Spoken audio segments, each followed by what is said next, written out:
Malaysian 370, contact Ho Chi Minh 120.9. Good night. Good night, Malaysian 370. Breaking news tonight, a Malaysia Airlines flight with 239 people on board, including 4 Americans, has gone missing.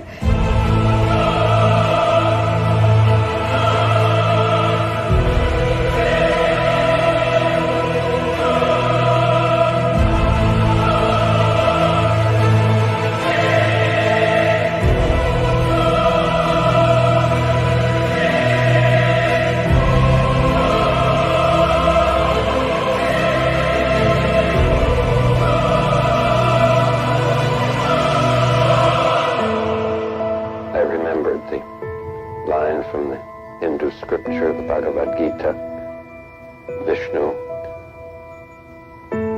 is trying to persuade the prince that he should do his duty, and to impress him takes on his multi-armed form and says, "Now I am become death, the destroyer of worlds." Yo, everybody. Welcome to the stream tonight. I'm your host, Ashton Forbes. And tonight, very special stream. We are going to be talking to Adrian Dittman, the person that everybody believes is Elon Musk. So, I'm excited to talk to him. Just FYI, that is not going to happen for another 45 minutes. So, buckle up. Because we're going to pregame a little bit. I got to show you guys. Oh, excuse me. One sec. This is water, by the way.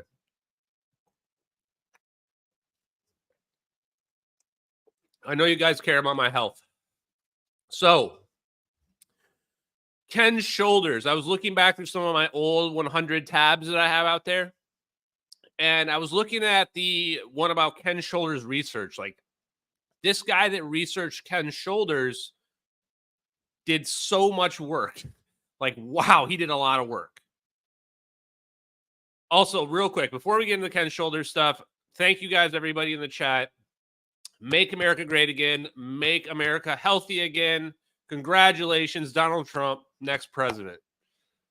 Woo!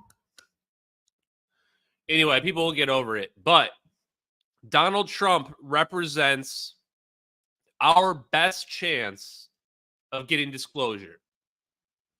If you thought that I was trolling too much before, get ready. I'm going to be trolling even harder now that Trump won. Why? Because we have an actual chance to make a difference. We basically just have to get noticed. The evidence checks out. The science checks out. We just need to get noticed. We need someone powerful enough that's on the outside to wake up. And it might be Elon Musk. Could be somebody else as well, but could be Elon Musk.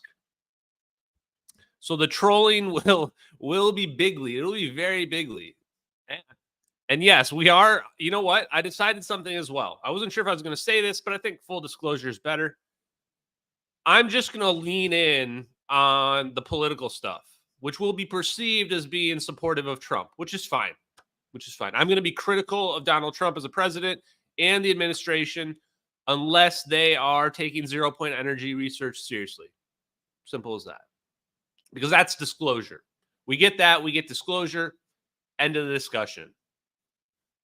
I'm just going to lean into the political stuff, honestly, because here's the reason. What we're talking about, cold fusion, 0 Point Energy, it legitimately is connected to the Department of Energy, the whole UFO phenomenon. Why is the UFO phenomenon connected to the Department of Energy? The same question we are going to go back to on every stream, guys. What is making this UFO float? That's the question. What is the energy source for this? Whatever that is, obsoletes everything that we've got that's out there. That's the question we're going to force. So we are going to go all in on the political thing. This is a political issue. Free energy for the world is a political issue. I mean, you can see how it's a political issue. The implications are bigger than just America. There are questions on what is our society if we have just abundance of everything. That may be decades down the road, but those are discussions that would start to have to happen. And how do we distribute this without destroying ourselves? These are political questions. They're really political questions at the end of the day. So I'm going to jump into it. And the other reason is because, as I posted on my Twitter earlier today, the other side literally is like all left-wingers, and they're all connected to one another. And this means they're like NPCs. They have these weird, like, contradictory thoughts in their head that, like, the government is hiding aliens from the world, but if we just ask them really nicely, they'll, like, tell us that they've been committing this mass conspiracy and potentially murdering people for decades. What kind of weird fantasy world are these people living in? So we're just going to draw the line and be like, okay, fine. I'm on Team Trump. He's in the administration office right now. He's somebody who can make a difference. We have control over all three branches of government. We can just pass anything that we want. We can make a difference. And I know how. Science, physics, engineering, Salvatore Paius's patents, stuff like that. We can get that legitimified.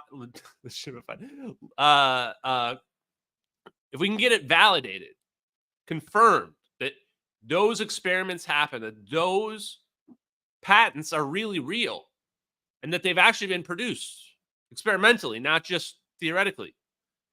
If we can get something like that, high-frequency gravitational wave generator, inertial mass reduction, these are things that are going to trigger people, going to trigger physicists. Well, that's not conventionally possible to do that. Right? Legitimized. Yeah, I think that was right. Okay. Great question here from this and that. I just think they would share that with us. The question is this: how can they stop us? How can they stop us? End of the day, we spread the information, we all win. This is why I shared the Richard Feynman video earlier. I wish it was like only 2 minutes long. I'm not going to play the whole thing. It's like 5 minutes long. And that was my edited version. But basically, he's saying you can't understand something to be real unless you understand the concepts behind what makes it possible. And to show how we take things for granted that we don't fully understand all the time, he points out, like, nobody asks why, like, my hand doesn't just go right through this microphone. When at the end of the day, all we are is energy. So why can't I go right through that? End of the day, most of what I am is empty space. Most of it. Like 95, 99%. Empty space. Nobody asks those questions. So when people ask things like, what is magnetism? The thing is, it's based on whatever your theoretical construct understanding of the universe is, this reality that we're in.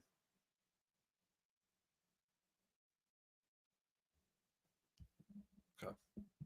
So tomorrow, my Hodge Twins podcast, or Friday. Hodge Twins podcast dropping.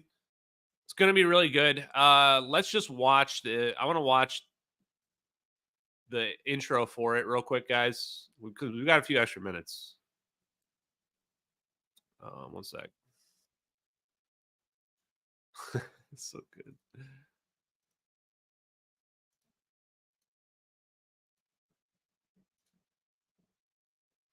We got Ashton. Okay, chat. Here we go. So people ask me, how do I think it went? We got Ashton. I knew right away it was in good. house. What's up, Hodge Twins? How you guys doing? I mean, you look smart. Right. You got to be looking smart when you're talking about teleporting airplanes and cold fusion, right? Yeah. Okay, so Malaysia Airlines Flight 370, plane's flying and fucking disappears, right? Yeah, just completely disappears off the face of the earth. And these orbs spinning around it here, you see that zap just happen. Like, when anyone that looks at this right away, they go, what are you saying, that aliens zapped the plane away right here? Because it's just so anomalous. Yeah, everything's gone. When you mentioned the term orb, what is an orb? Because it looks like a sphere of energy when we look at these videos. When you see this field around these orbs, this heat signature, you can tell right away that we're not looking at like a metallic structure. Sorry, what the hell is that? Yeah. So what we're looking at right here is a wormhole. Extremely cold. Yeah, this is an endothermic event. An exothermic event would be an explosion. So if this was an explosion, we'd expect to see it white hot. This is an absorption of energy as opposed to a release of energy. Right. Is there any chance that the people that was on this flight, are they alive or? I think the whole thing was a covert event. The question you have to ask is who was on that plane. A paper that he wrote for the Air Force Research Labs called Teleportation Physics Study, 2004. Teleportation Physics Study. Is that the technology Tesla was working on? Yeah, so Tesla had figured out free energy, and JP Morgan, like the JP Morgan, nixed it. This is Nikola Tesla? Yeah, and apparently Edison as well was like his competitor, and these guys made a ton of money off of selling energy to people. And they're ripping people off, I know that. Controlling people. Yeah. And it's the people that are left ones that are like super close-minded about it. They're like, nope, that's not possible. I wasn't taught that. That can't be real. Yeah, you're a conspiracy theorist. They love to pay me with that one. Yeah, you're Russian disinformation. Yeah. They tried to pay me with that one. They're going to find out that they're wrong, and it's just a matter of time. And the more pig-headed and ignorant they are, the more foolish they're going to look.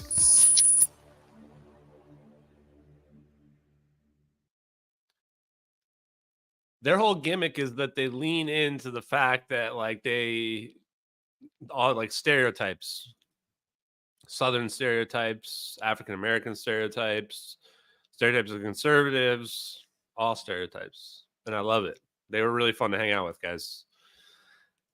And that was a few weeks ago, but whatever. I don't really care. A lot of people wait to post their videos because they're, busy. They've got schedules, whatever. I've got another one coming up soon as well, which is why I don't know how long I'm gonna be able to talk to Adrian tonight. At most, like probably 1 hour. Probably tell I'm really tired. It's been super busy. People ask, how am I able to do all this or whatever? Well, I take some time off work, schedule it in advance, and the other answer is barely.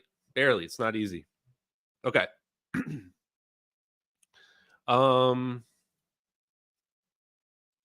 Here's a paper by Ken Shoulders. Now, we are the change. Since you donated, you tell me if there's any chapters you want us to look at. As you can see, it's 258 pages. So this guy that did this research, he scanned all this stuff in person. Like, not that long ago either, only a few years ago. He scanned it all in person, and then now this is how we have this. Otherwise, no one will even see this. This is basically Ken Shoulders, 1987. This is when he wrote this, and it's basically like his memoir about discovering EVOs. Exotic vacuum objects. Basically, the balls of plasma in the MH370 videos. Like, I'm pretty sure that Ken Shoulders would claim like he's one of the first people to figure out, or the modern time, to figure out that these orbs here, that's cold fusion. That's cold fusion happening there, that you can see the electron separation and this vortex that's being created by them. Not just necessarily them coming together, but like the heat signature inside of them, that's just proof of a magnetic monopole. Okay. So let's bring this back up.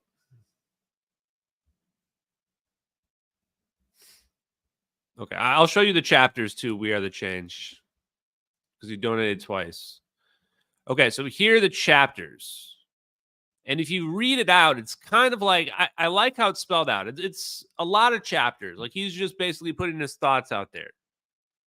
Where we began, the people, preliminary efforts, looking for a project, changing course, supporting structure, the facilities, the apparatus, the staff, the move to Austin, beginning the EV project, a driving thought, a method attack, a physical attack, revelation.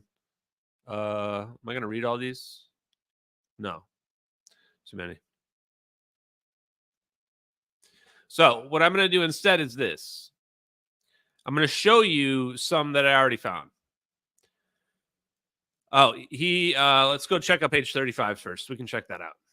So what I was going to go to right away was that this talks about when Pudov and Ken Shoulders first met.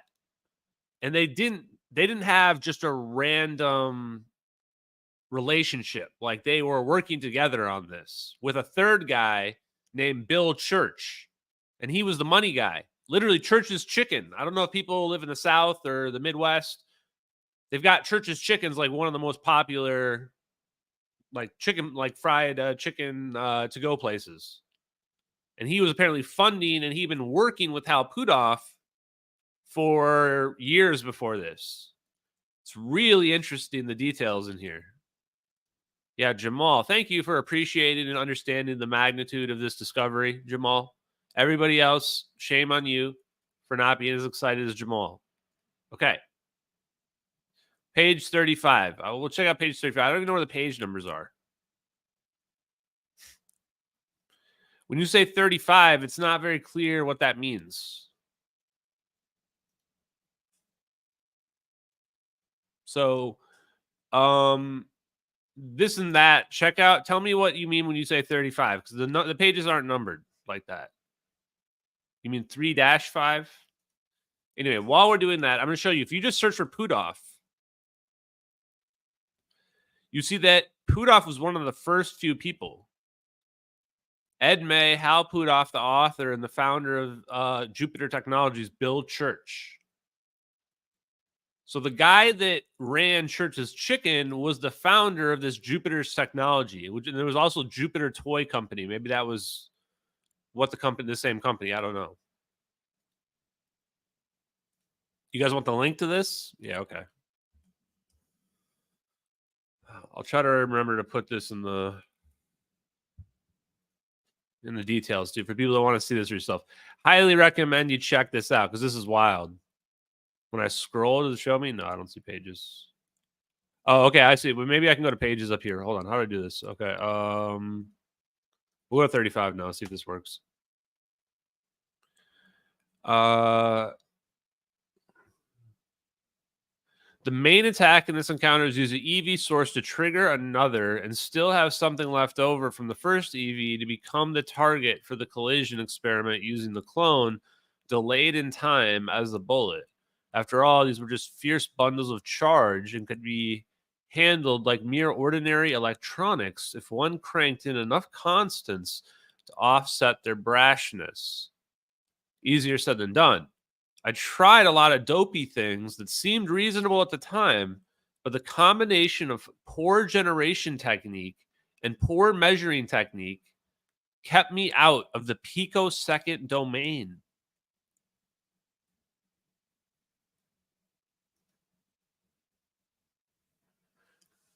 So is he saying that if we had picosecond lasers, he could have figured it out, could have made it better? How long ago did we discover picosecond lasers? If so, that's wild. Because now attosecond lasers, right? One of the big clues we got was that the attosecond laser discoverer of the 2023 Nobel Prize is the attosecond laser. The faster your laser is, the more energy there is. Literally. Like, this is like exactly what you want to trigger a fusion reaction. You're trying to make your electromagnetic energy in waves in the smallest possible period. Like, you want the tiniest things to hit one another perfectly. Wild. That's crazy. Okay, that's what you want me to see? Sounds good. Huh. So we can't do every page, but if I do Pudov and look up his second thing, he basically explains the history. I went to visit a friend of mine at SRI and also to seek an audition with researcher Hal Pudov. He was the director of the ESP program in the time. So this is in the late 70s. He wanted to find something really nuts to work on. Hal was basically trying to figure out what was nonsense and what was real.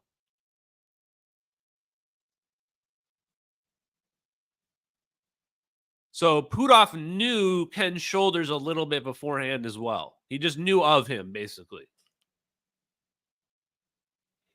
What Ken Shoulders is saying is that he didn't know that Puthoff was super smart physicist with a major quantum mechanic electronics textbook that he had to his credit. So Puthoff has a quantum textbook that has been used to teach other students. Like, that's not a small feat. That means he really knows quantum mechanics.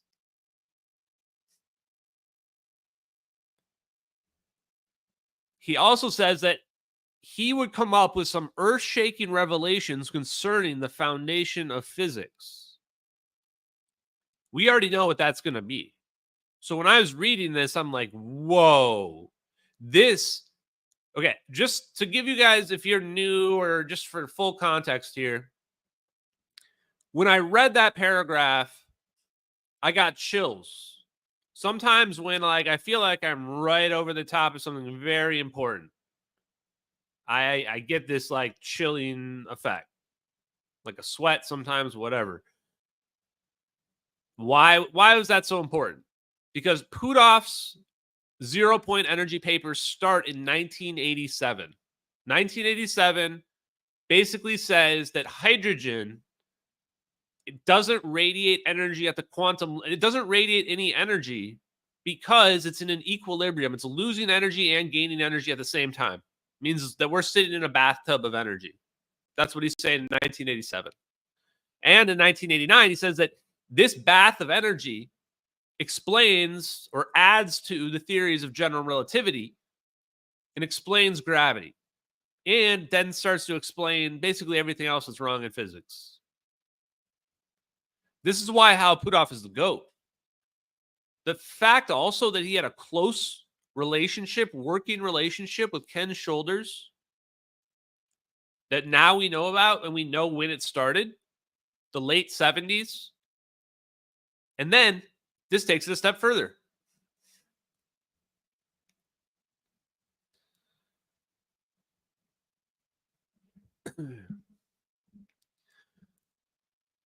So Hal introduces him to his friend, Bill Church, who is the head of the fast food business, Church's Fried Chicken. So this is where he learned that Bill was the financier. So, okay, we got the relationship figured out. He says one of the biggest surprises is they had been collaborating for years on topics with theoretical physics and this is the interesting part, and had done pretty well with some really basic considerations in physics.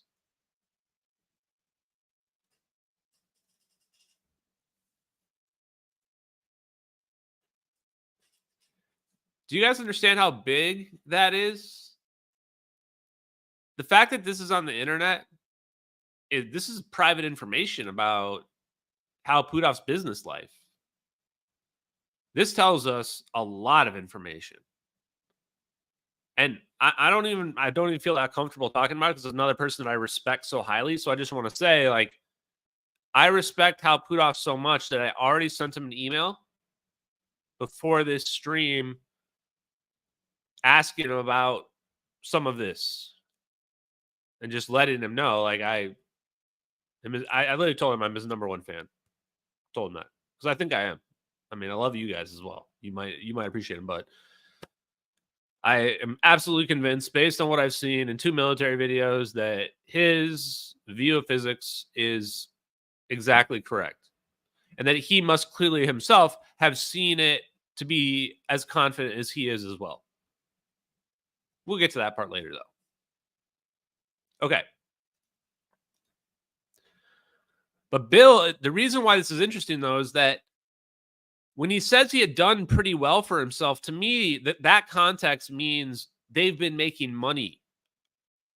They're saying they've been making money off some really basic physics concepts. And you're like, oh, what does that mean? Well, look at his patents. Look at how Pudov's patents. But the other part that's interesting about this, and if you don't understand what I'm talking about, I don't care. I'm going to leave it kind of vague. The other interesting part about this is that Pudov's patent was not requested until 1995. This was written in 1987. We're looking at a document from 1987 here. What that means is that Pudov was making stuff that he was not patenting and he was selling it privately before 1987. Significantly much before 1987. To me, this proves Pudov is the godfather. He's the godfather. He knows the people in the background. He's got a financier. This is like Breaking Bad of UFOs going on right now. This is the Breaking Bad of UFOs. He might have like money buried underneath his house or something like this. Honestly, I should stop talking because I'm joking, but like it could actually be right. It could actually be right. Yeah, he's the final boss. He's the final boss. I'm convinced. He looks like, all like passive, and he's kind of soft spoken, but still like pretty assertive about the way he speaks. But he's the one in disguise. Like he's the actual secret final boss. We figured it out. Okay. I mean, I just thought that is crazy detail, guys. Maybe that's just me as an investigator. But when I read something like that, I'm like, oh, wow, I just learned a very big insight. I want to talk to Hal Pudov about Ken Shoulders and EVOs. That's what I want to talk to Hal Pudov about. Can I talk to him? Will he talk to me? I don't know. I've asked him graciously, and we'll see if we get a response. Why have I not reached out before this? I don't know. I kind of was building up an opinion.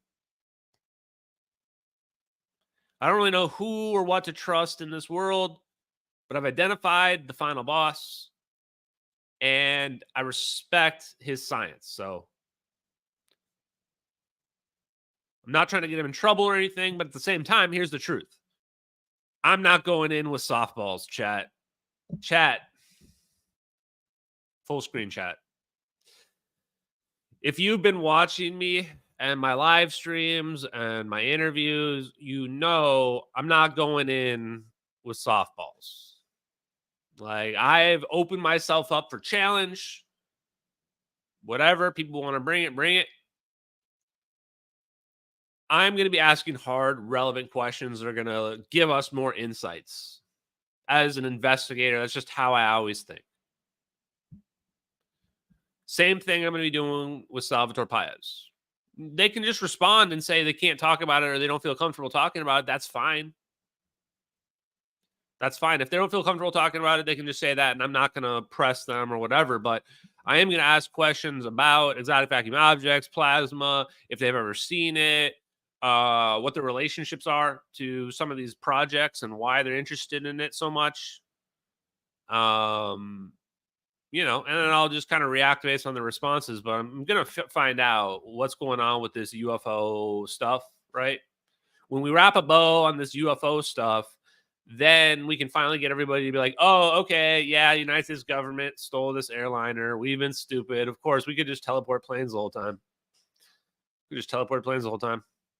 All we had to do is use Ken Shoulders' work here on EVOs. He just explains everything in here.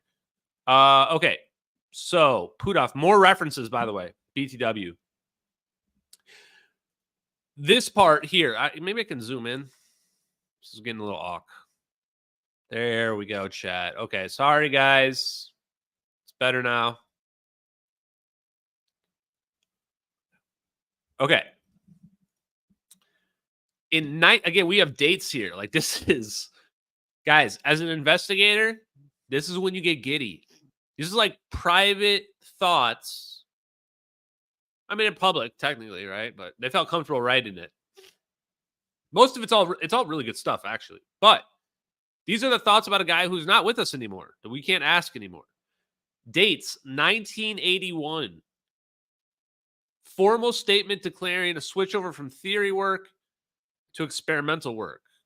One of the most significant thoughts he had in 1981 was a paper by Bergstrom in 1973. So in 1981, he was reading a paper by Bergstrom from 1973.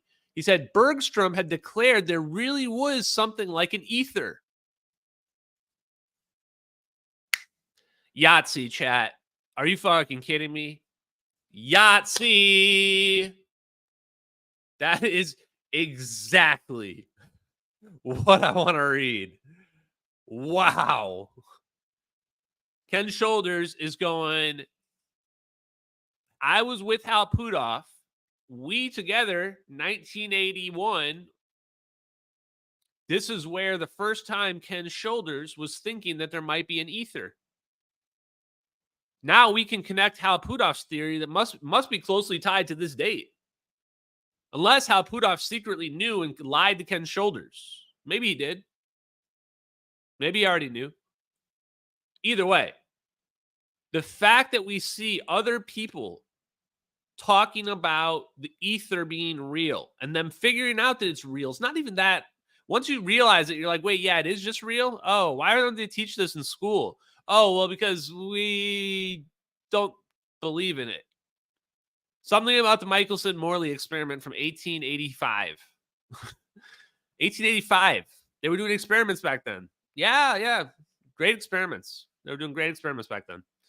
And the ether, the reason why they don't experience it is because you're only going to experience that in the same direction as the force of gravity. Because the 0-point fluctuations are basically inducing this gravitational effect that we feel. The same way where if I just rub my hair on the balloon and the balloon goes into the sky, because I'm polarizing this. I'm taking the electrons off part of the balloon, squeezing it, and it's going to rise to the sky, or it's going to stick to my head, whatever it's going to do, right? It's like, why is it sticking to my head now? Oh. Why can it defy gravity? Okay. So he got obsessed with that paper. Like once Ken Shoulders saw this paper, he got super excited. And now he's like, holy crap. He's like, there's an ether. We can manipulate the medium because space isn't empty. We can actually manipulate the medium. And so he probably started thinking about what are ways that I can manipulate it that nobody's really thinking about, because now he understands intuitively it's based on electrostatics. It's really based on electrostatics. And that's where he's talking about, even back in 1987 here, he knew that Puthoff, actually the fact that this was written in 1987, the same year Puthoff's paper was written, he references that paper in this. We're going to get to that in a second. So this is like, they are discovering in 1987. Americans are discovering in 1987 that the ether is real. It is real. They probably had some good idea why. And that 0-point energy is the next fuel source. To me, these guys knew there was UFOs out there, like they've seen them, or they were just 100% convinced, one or the other. Either way, they were 100% convinced. Yeah, here he says, as it turned out, Puthoff worked to clear up the matter much later and give us another grip on our new world. So he's saying that the Bergstrom ideas were great. Puthoff took them and said, this is 0-point energy. I'm a quantum mechanic physicist and expert. Like and I've written textbooks, and takes the idea of the ether and starts writing the papers that will prove it. The first one is that Hal Puthoff knew that the hydrogen atom not radiating at rest was the answer. Right away, he knew there's a simple way to prove it. People say build it, whatever. He's like, no. If you're smart, you prove it because we know experimentally that at rest, the hydrogen atom's not radiating energy. Why is heat not coming off of it?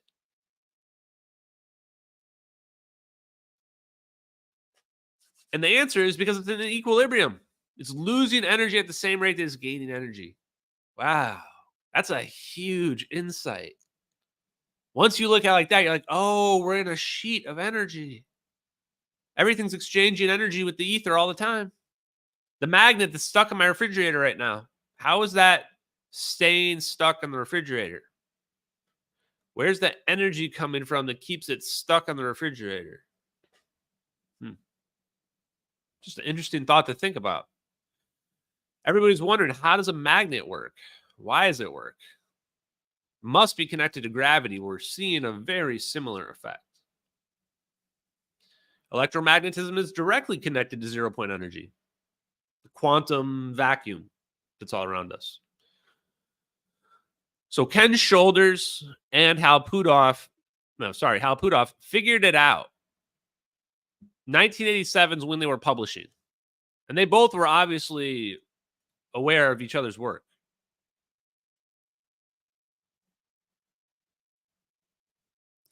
And he's saying, like, he did not realize how important this discovery would happen. So I think that meeting he's talking about is actually 1980. It's kind of hard to follow his years. So 1980, they meet and they figure out zero-point energy is the answer. 1980. Crazy, right? Hey, Bernie, welcome, buddy. 1980, they figure it out. And now Ken Shoulders is going on a rampage. So Hal Puthoff's the physicist. Hal Puthoff's going, okay, I'm going to start writing the papers that just prove it. And he's building a house. So he's saying, okay, hydrogen, zero-point energy. Oh, also zero-point fluctuations explain gravity. Here's the math. Then he starts working with Haish, and Ruda starts writing a paper, not directly with Puthoff, I guess. Or maybe they don't like each other. I don't know.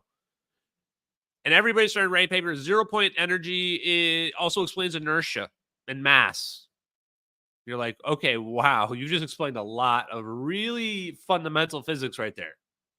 That's the way to do it. You're building the bricks up. Now it's harder to deny. You're like, well, got it all laid out.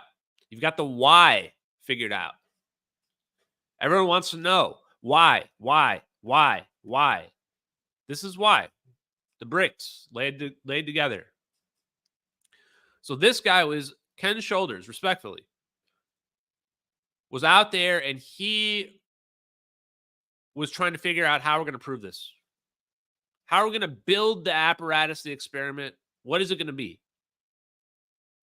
He was the guy that was doing the experiments. Hal Puthoff was the guy that was doing the physics. And maybe there was some crossover, I don't know, but that's how it seemed to have played out. And Bill Church was the guy funding them. And apparently they worked out together very well.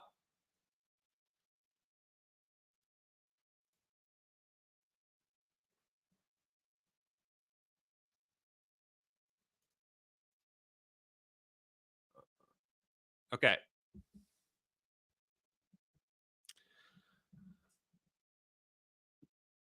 We also had a lot of crossover of talents that we did not know about at the time. One of the biggest surprises to me was find out that Bill and Hal had been collaborating for years on some topics. Oh, wait, that's not the one I wanted. Okay, well, whatever. I thought there was something else I wanted.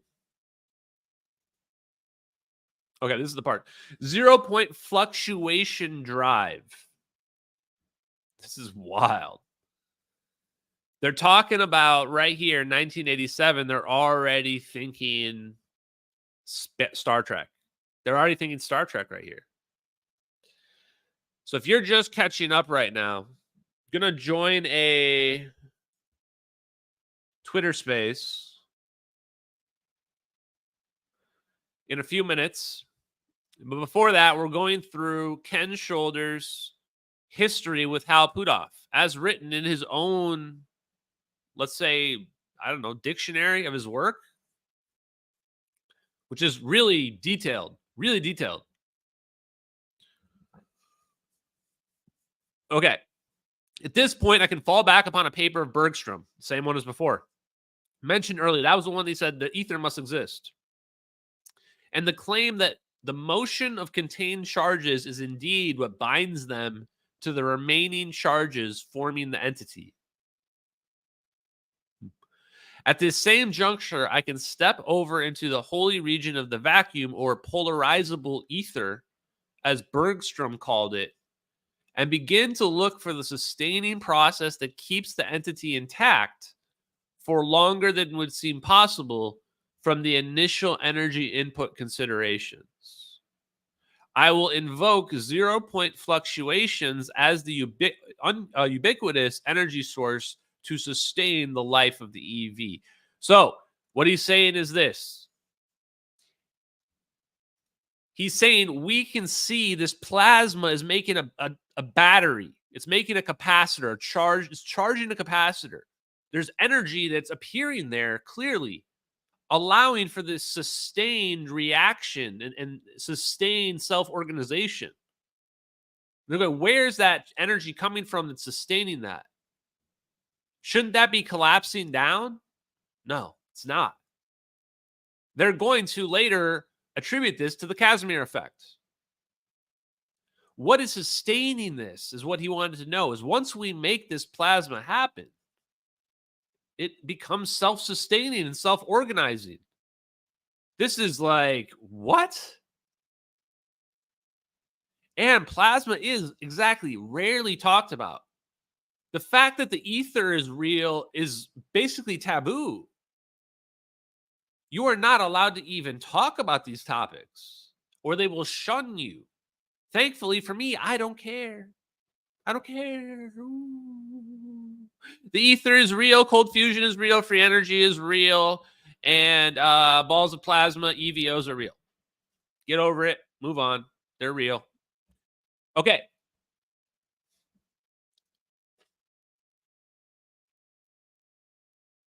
Here it is right here. Puthoff, 1987. So this is the same time he wrote this or published this. Has shown that the ground state of the hydrogen is a 0-point fluctuation determined state, and that this carries with it the attendant implication that the stability of matter itself is largely mediated by the 0-point fluctuation phenomenon in the matter described, a concept that transcends the usual interpretation of the role and significance of 0-point fluctuations of the vacuum electromagnetic field. I could have said that in half as many words, but that's fine. He's saying this shows there is a medium. We are not in empty space. And that itself is mind-blowing. Once physicists accept when empty space is not really empty, it's not insignificant amount of energy out there. Blows away everything. It blows away everything. That's the exact weakness that we would look to find if we believed there was some science that was being suppressed from us. That's exactly what it would look like. Why? Because that is real science, and it is being suppressed from us. That's why it looks like that. Crazy. Again, this is 1987. 1987. How long has this been hidden from us? The people that know this is real, they literally in this document say they are making money from it. Literally says, Bill Church and Hal Puthoff are making money from knowing this while nobody else did. That's not crime. That's not a crime. That's smart. I respect him for being smart and doing that. He was also smart enough not to talk about it very much publicly. Just like, whatever. People are going to pay me. I don't really care what the idiot morons think, right? Like, if the primitives don't think it's real, that's fine. I'm just going to make devices off of their magic and, sell the technology to people. He doesn't even have to patent it. Especially if people don't think it's real, then why bother patenting it? You just sell a real thing to somebody, and who cares? If people aren't going to, you're not afraid of people trying to reproduce it then. Okay. Was that the last Puthoff reference? Yeah. And then the last one is they reference that paper, which must have just come out. Because everything else here is before 1987. So he put that in right at the end. Okay. Oh, there's one more part, and then we'll jump over to this X space, and we'll see what's going on. The other thing I searched for, and if you guys have thoughts on what to search for on this, let me know right now. Let me know right now.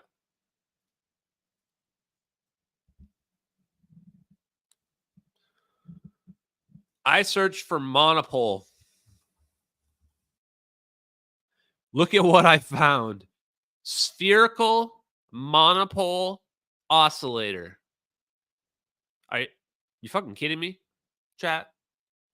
Spherical monopole oscillator. Wow. Wow.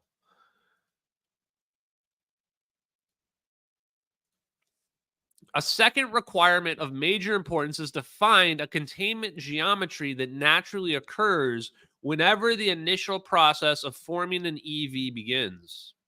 This geometry must also be consistent with the needs of the containment technique in providing a convergence, while at the same time not allowing the motion of the electrons contained to radiate all of their energy to space. So they're saying the electrons need to stay within a region. It is possible that the simplest imaginable configuration of a spherical compression is the shape of choice. They're saying that a sphere is the answer. Sphere is the answer. It's not actually a toroid. Sphere is the answer. Wow. Wow. What he's talking about here is using the Casimir effect. We're talking about using the Casimir effect.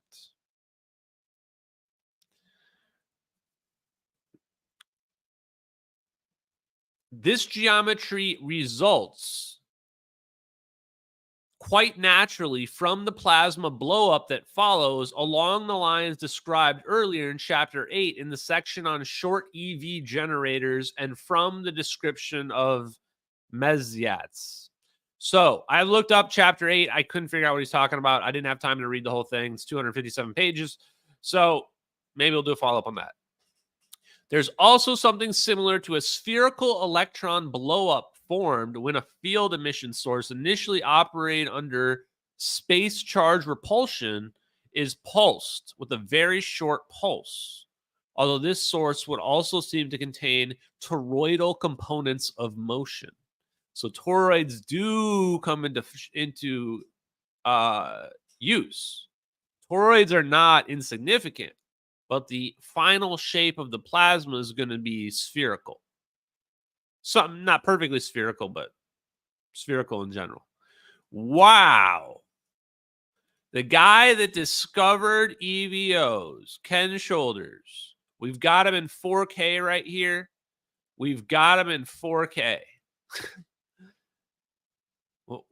We're looking at the same thing that Ken Shoulders discovered. Maybe he helped build it for all we know. He might have actually literally just been to help build it. Like, there's not that many people in this Black Project Engineer game. There's a lot, but not that many, end of the day. Yeah, this explains the orbs and their motion. Exactly. Quantum gravity. Quantum gravity is always on it. I can always tell when someone in the chat is like, they know. They know. Look at those orbs moving around. Like, how could anything move like that? These balls of plasma, these EVOs can move like that. Ken Shoulders just explained that you can put like a little device in there and it will spin around. It can pull ions from the atmosphere and then make a plasma around it. Toroidal shape on the inside, and it forms a magnetic monopole and makes a spherical formation, an asymmetrical formation of electrons, meaning it is making a permanent battery. It's producing a self-coherent permanent battery ball of plasma called an exotic vacuum object that is essentially free energy. It's free energy.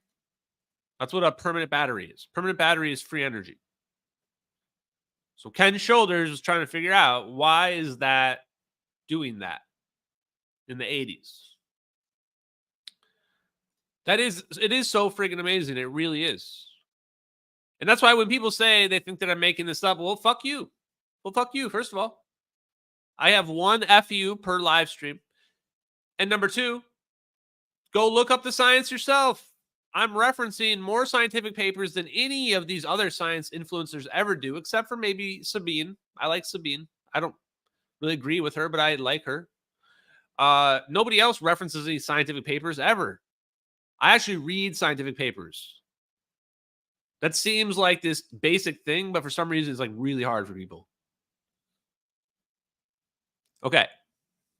Let's see if we can find this live stream chat or this chat, guys.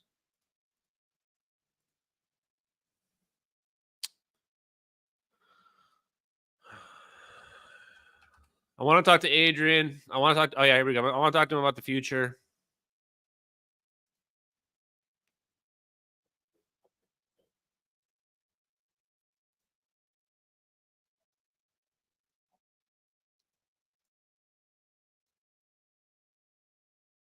Into the election, and that we have this result that we have today. It could have been a very different America that we woke up to this morning. And Paul, go ahead. I appreciate you bringing me up, Amy. That's a lot of clapping. I don't deserve all that. I just want to say, thinking about X and its role, it really is a replacement for mainstream media. I'm a nobody account. I had 1,000 followers. I've had 1,000 followers for 15 years. I barely post. Obviously, I messed up something. Either I got the time wrong or something. I don't know. But that's not the conversation with Adrian. Whatever. If I messed up, I'll do it again later. My bad, guys. I was told 8 o'clock Central Time. So normally every night, Adrian does the conversation. And we were going to talk on this one. So... yeah, okay. So he was probably preempted his thing because he wants to listen to Elon Musk. Whatever. Fine. I don't care. Boo hiss. Boo hiss. Whatever. It's not a big deal. I don't want to listen to that, frankly. I don't want to listen. Instead, what I want to do is I want to keep going over Ken Shoulders stuff.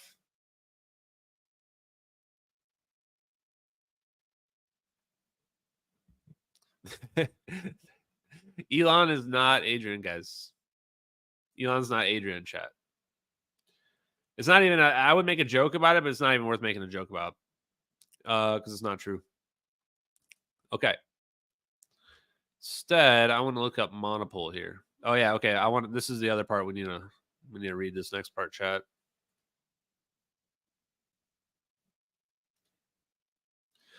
Now I unshared my other thing. Guys, can we talk real quick about the live stream last night? Let's do a quick recess while we wait. Wow. What a good live stream on the Trump victory. Watching the results in real time and being able to tell that it was already over hours before mainstream media called it. And we knew it was well over. They were not going to be able to pull up a bunch of ballots out of nowhere again. That wasn't going to happen, right? That wasn't going to happen again. Trump destroyed them, absolutely destroyed them. Live stream was great. Chad has somehow no idea how to use StreamYard, which blows me away because there's really just one bar right down here that you just press the thing and it changes the view. That's all it really is. But we're going to get Chad hooked up, though, and we are going to get him some custom button things down here, and then their thing will be sweet, guys. No, I love Chad and Sherry. They're awesome. That was fun. Okay, let's get back to it.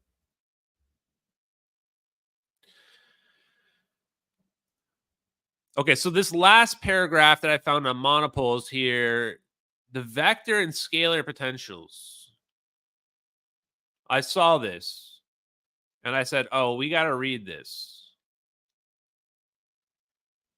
Black EVOs. Nathaniel Hicks, good to see you, buddy. I'm a big fan of Nathaniel Hicks. We've met in person. He's awesome. Black EVOs question mark. Yeah, what could Ken mean? Here's the thing, guys. You have to understand Ken's research in the context. Nobody else had ever written about this before. Ken Shoulders is the first guy conventionally that we know of writing about EVOs. Like literally researching them, explaining them, engineering them, understanding how they work. He's making the terms up because he doesn't have terms to use to explain what he's seen. Stuff hasn't been named yet. Like we should probably name one of these things after like Ken Shoulders. But he was seeing two different reactions, black EVOs and white EVOs. If anyone out there wants to research that and try to figure out what they think the possible ways to conceptualize that are, I don't know. All I know is he saw that the plasma was creating a natural asymmetry where these electrons are clustering together, and this is creating asymmetry, and now electricity is flowing, energy is flowing. And I would bet almost anything that they're superconductive as well. Meaning what you're seeing there is perfectly efficient to the degree where it's quantum. You're looking at a quantum effect at the macroscopic scale. Like if I took a superfluid out and started playing with it, you see the weird effects. Like that's what you're looking at with those EVOs. Same idea. Yeah. What is magnetic monopole? Sure.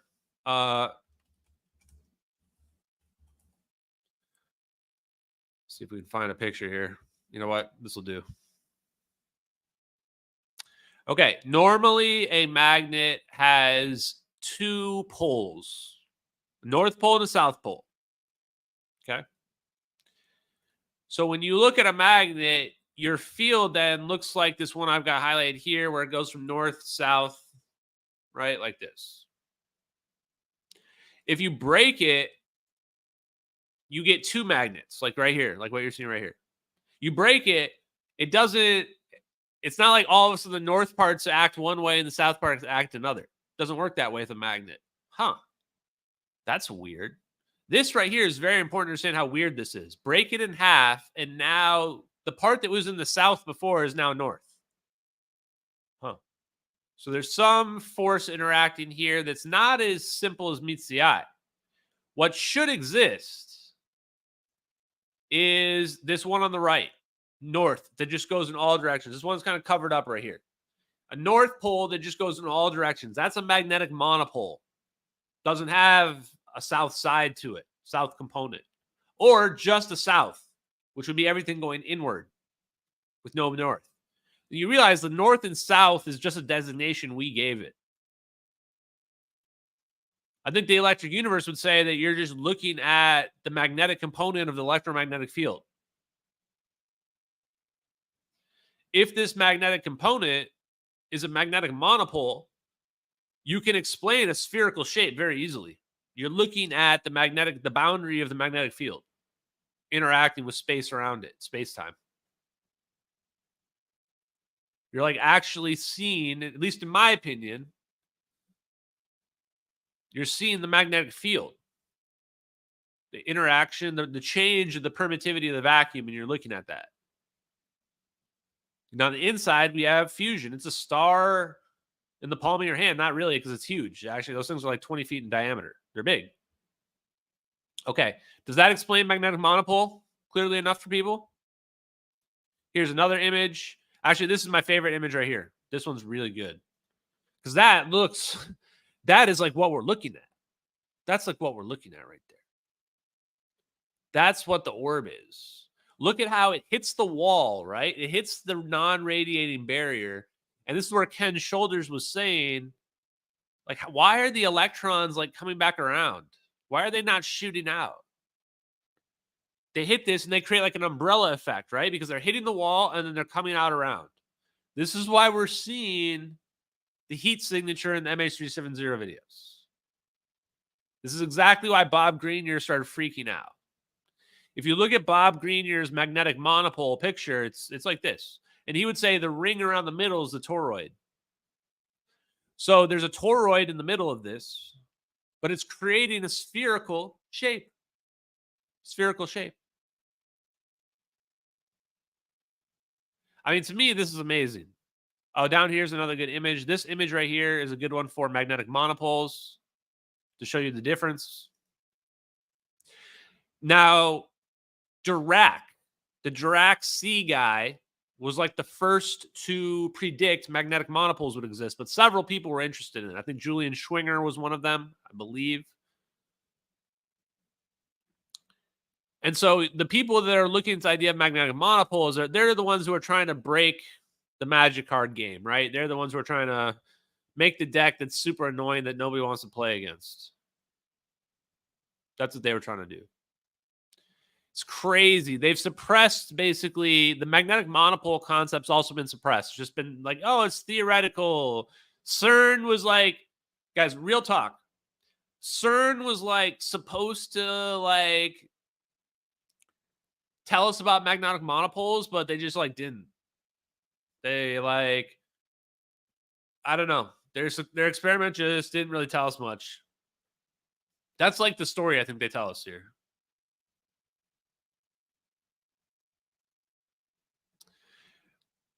Somebody's asking about wave conjugations. Yeah, magnetohydrodynamics, in my opinion, is just the understanding of magnetic fields as it manipulates the medium. I don't know how close that is from the layman's perspective. Should we double check? You guys want to double check in real time? Let's ask Grok.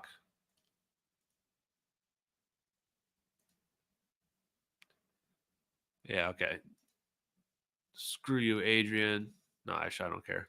I'm going to talk to Adrian soon, though, for real, guys. Oh, wait, why are you guys not seeing this? Weird.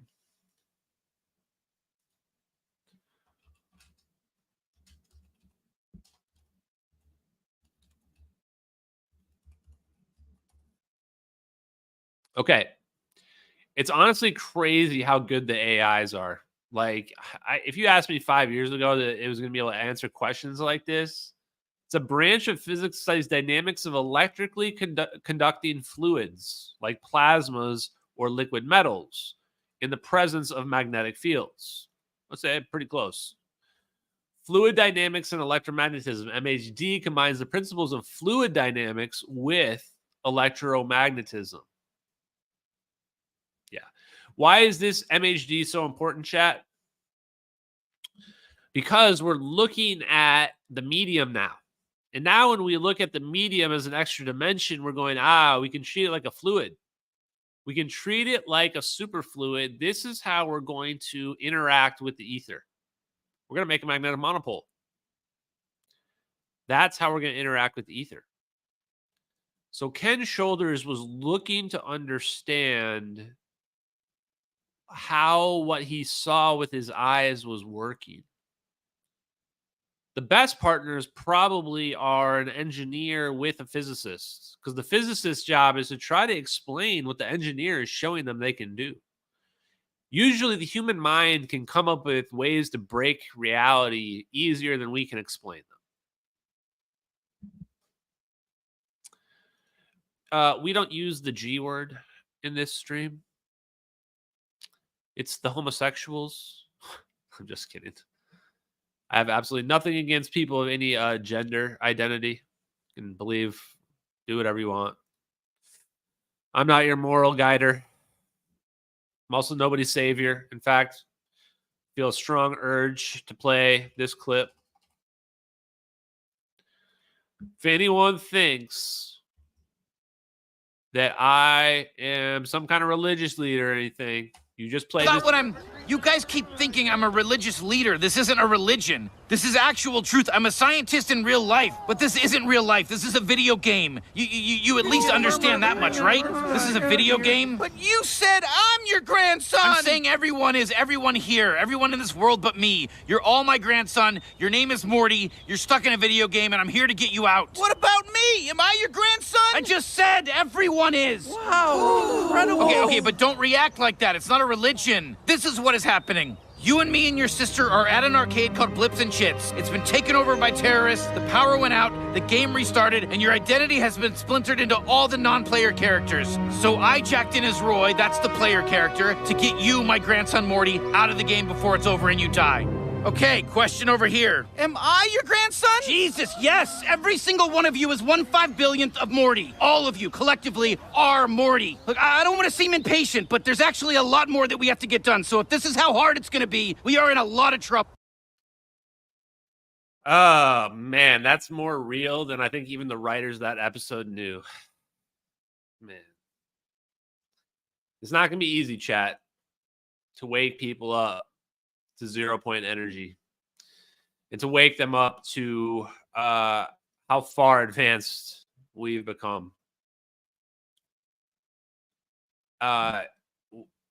We have this whole branch of physics out there that we've actually figured out to an extreme level of detail that's been pretty much just ignored.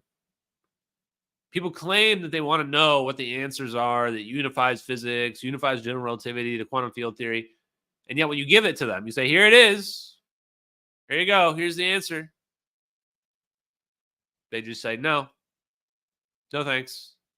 I'm good with the beliefs where I have to just make up fake things to explain the areas that physics just doesn't answer those questions. Well, it's just dark matter, dark energy. We can't explain why it's doing that. We can't explain the visual observation. We just don't know. It's fine. It's fine. We don't know. Stop asking questions. You'll see that a lot of people that are insecure will tell you to stop asking questions. I never stop asking. I need to know how anything works that piques my interest. In this case, it's this physics. Let's do another roulette. Let's come up with something right now that is on this document. What else can we search for? Can we search for EVOs? This is Ken Shoulders' document. Oh. Yeah, I actually didn't read this. I was just going to read this too. I forgot I was going to read this. Vector and scalar potentials. I read this and I went, immediately I'm thinking Tom Bearden. I'm thinking Tom Bearden right now. In the earlier years of research, before EV project was found, a lot of work was devoted to electromagnetic field considerations using vector potentials and scalar potentials instead of magnetic and electric fields. Holy shit, chat. This was before the EV project. He's saying a lot of people were researching if we can transmit waves through the medium, longitudinal waves through the ether. So this is before the 80s. And this probably ties Hal Puthoff to it. In fact, I know it does. Because I think later on he talks about it, or based on what was said earlier. Although these two methods can always be mathematically derived from each other, there's a profound difference in engineering the end results obtained when using thought processes derived from one or the other. So you can achieve different results whether or not you zero out the electric or magnetic vectors, presumably. We're talking about scalar physics here. Zeroing out your electromagnetic fields. There were a great many mysteries produced in this area. We tried to use potential effects for both communication and charge compression. Wow. Oh, I already know Thomas Townsend Brown, John. We're way ahead. Yeah. Thomas Townsend Brown, if you don't believe, check out some of this Thomas Townsend Brown's work. A lot of people have realized historically that the universe is electric. And the reason why we can create anti-gravity with like charge attraction is because charge is fundamentally also at a large scale all around us all the time causing what we're feeling. It's the same reason why my hand does not go through this bottle. Charge. It's the same reason for gravity. Okay. But so they were researching communication and charge compression. So charge compression, he's talking about EVs. He's talking about getting these electrons to form these self-organizing structures. And he's talking about communication. Well, that's weird. Why? Hal Puthoff's patent is communication system that's based on scalar potential, zero electric and magnetic field potentials, or vector potentials.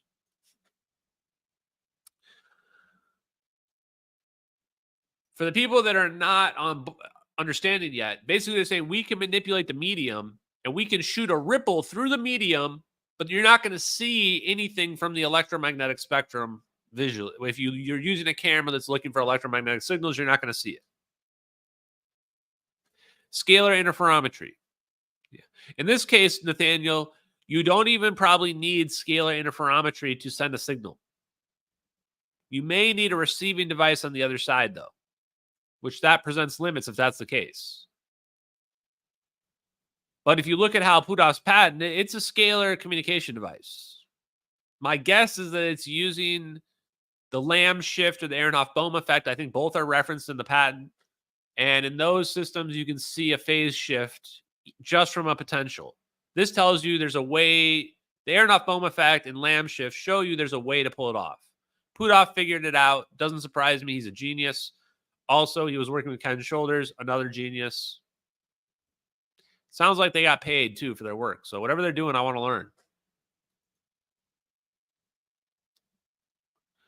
So by some twist of fate, some irony of fate, we may have folded back upon ourselves and now have accidentally discovered the EV as an ideal monopole oscillator.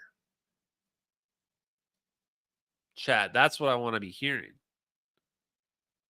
It's like we figured it out. Yeah, Aharonov-Bohm effect. He's like, we figured out that we can produce a monopole. That's what I'm reading here, right? Is that the EVs are the ideal monopole oscillator. They're using oscillation is just a frequency, right? So you use a frequency, everything is waves.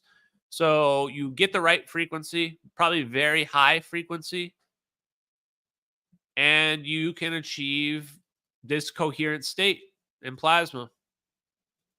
The question, of course, is what's that frequency? Is it a specific one? Or is there a range of them that are frequencies that work? Monopole catalyzed fusion.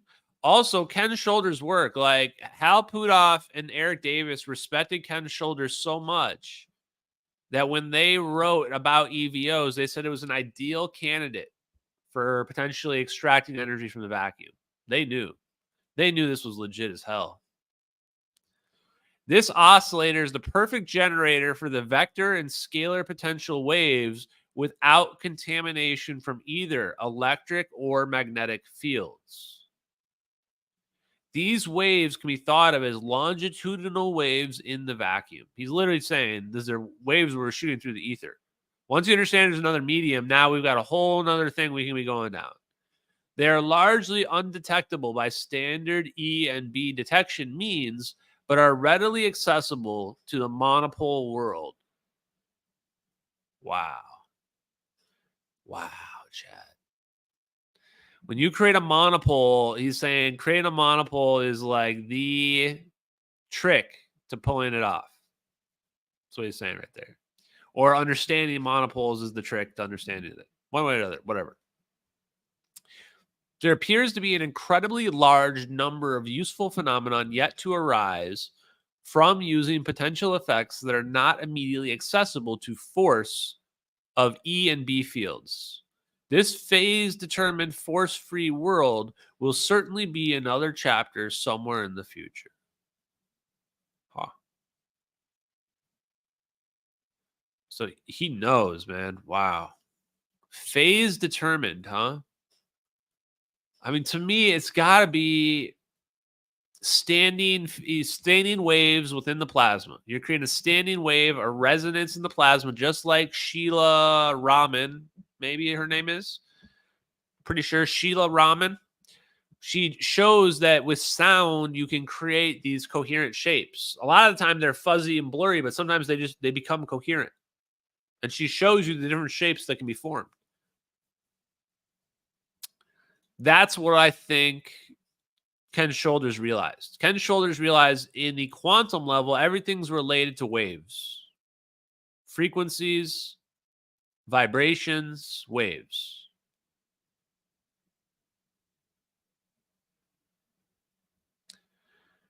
Let's read his last paragraph.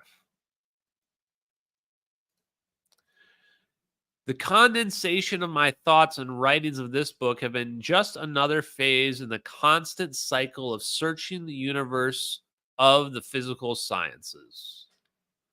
A new part of the cycle is coming soon, in which the results of the search will be disseminated and converted into useful products. Wow. Following this, I will return to exploration of the vast electronic wilderness just discovered. This cycle of search, discover, and exploitations is, to me, just about as great as anything could be. This episode has ended, but the story as a whole is to be continued. To be continued. Okay. I want to show you his patent.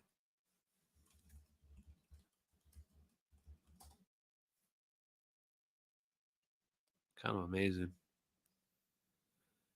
Kind of amazing, chat.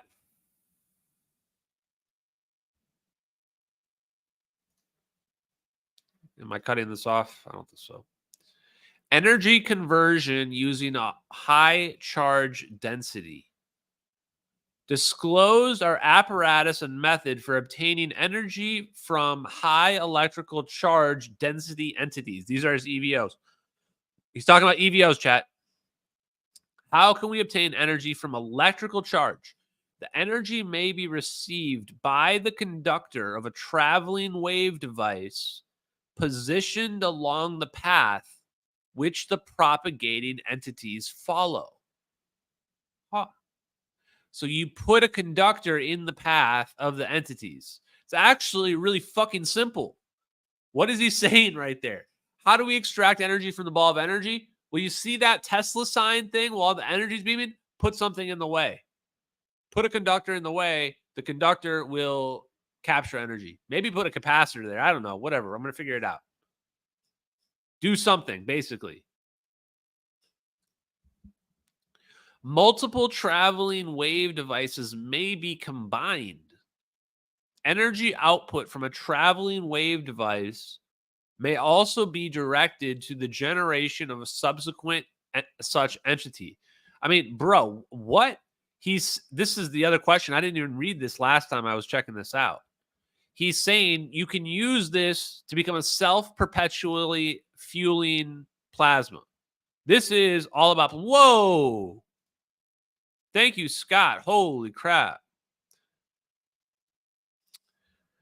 Woo. I hope then all this becomes publicly accepted. You heavily roast all the debunkers who criticize you, and you get the credit you deserve for your work.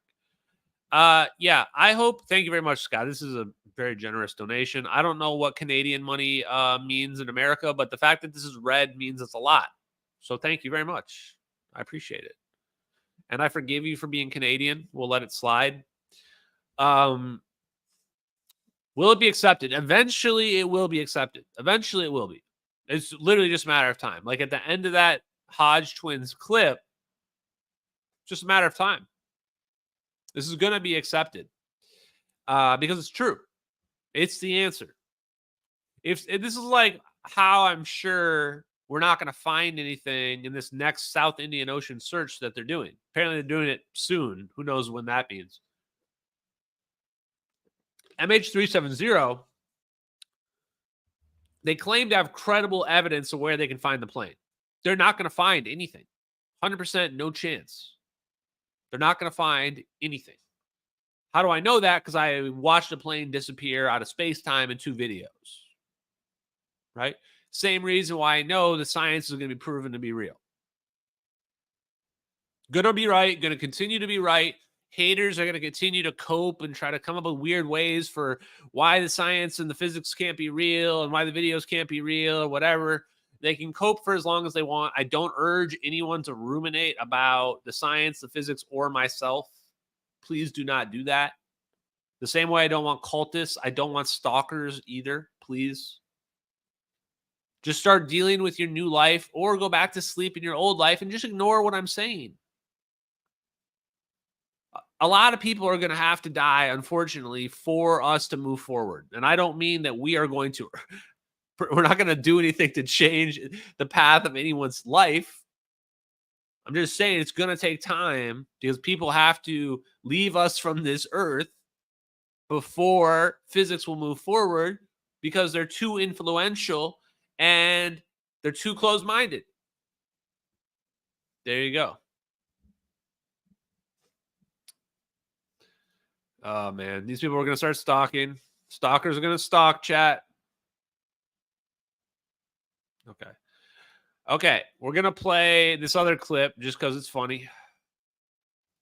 We're going to have the best aliens out of everybody. I don't care if aliens are real or not. If they are real, we're going to have the best aliens. You want an alien that's a tall, white Nordic so that you can live out your weird fantasies? We can get you that.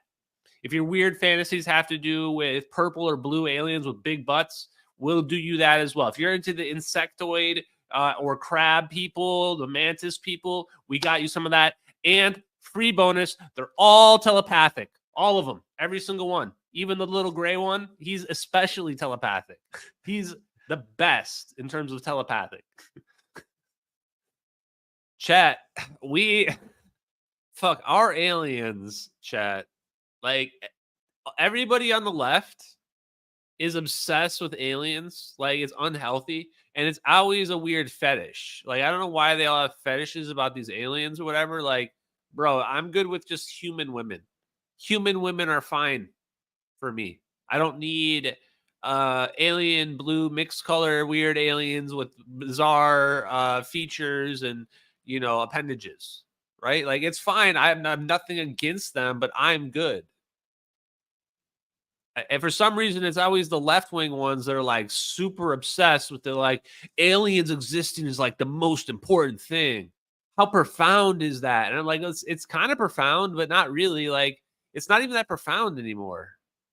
Like, we've seen, like, evidence of life on Mars and Europa and Enceladus, potentially, Titan. That's just like in our cosmic neighborhood. There's like life everywhere. And it's like, okay, well, then so what? Aliens exist probably somewhere.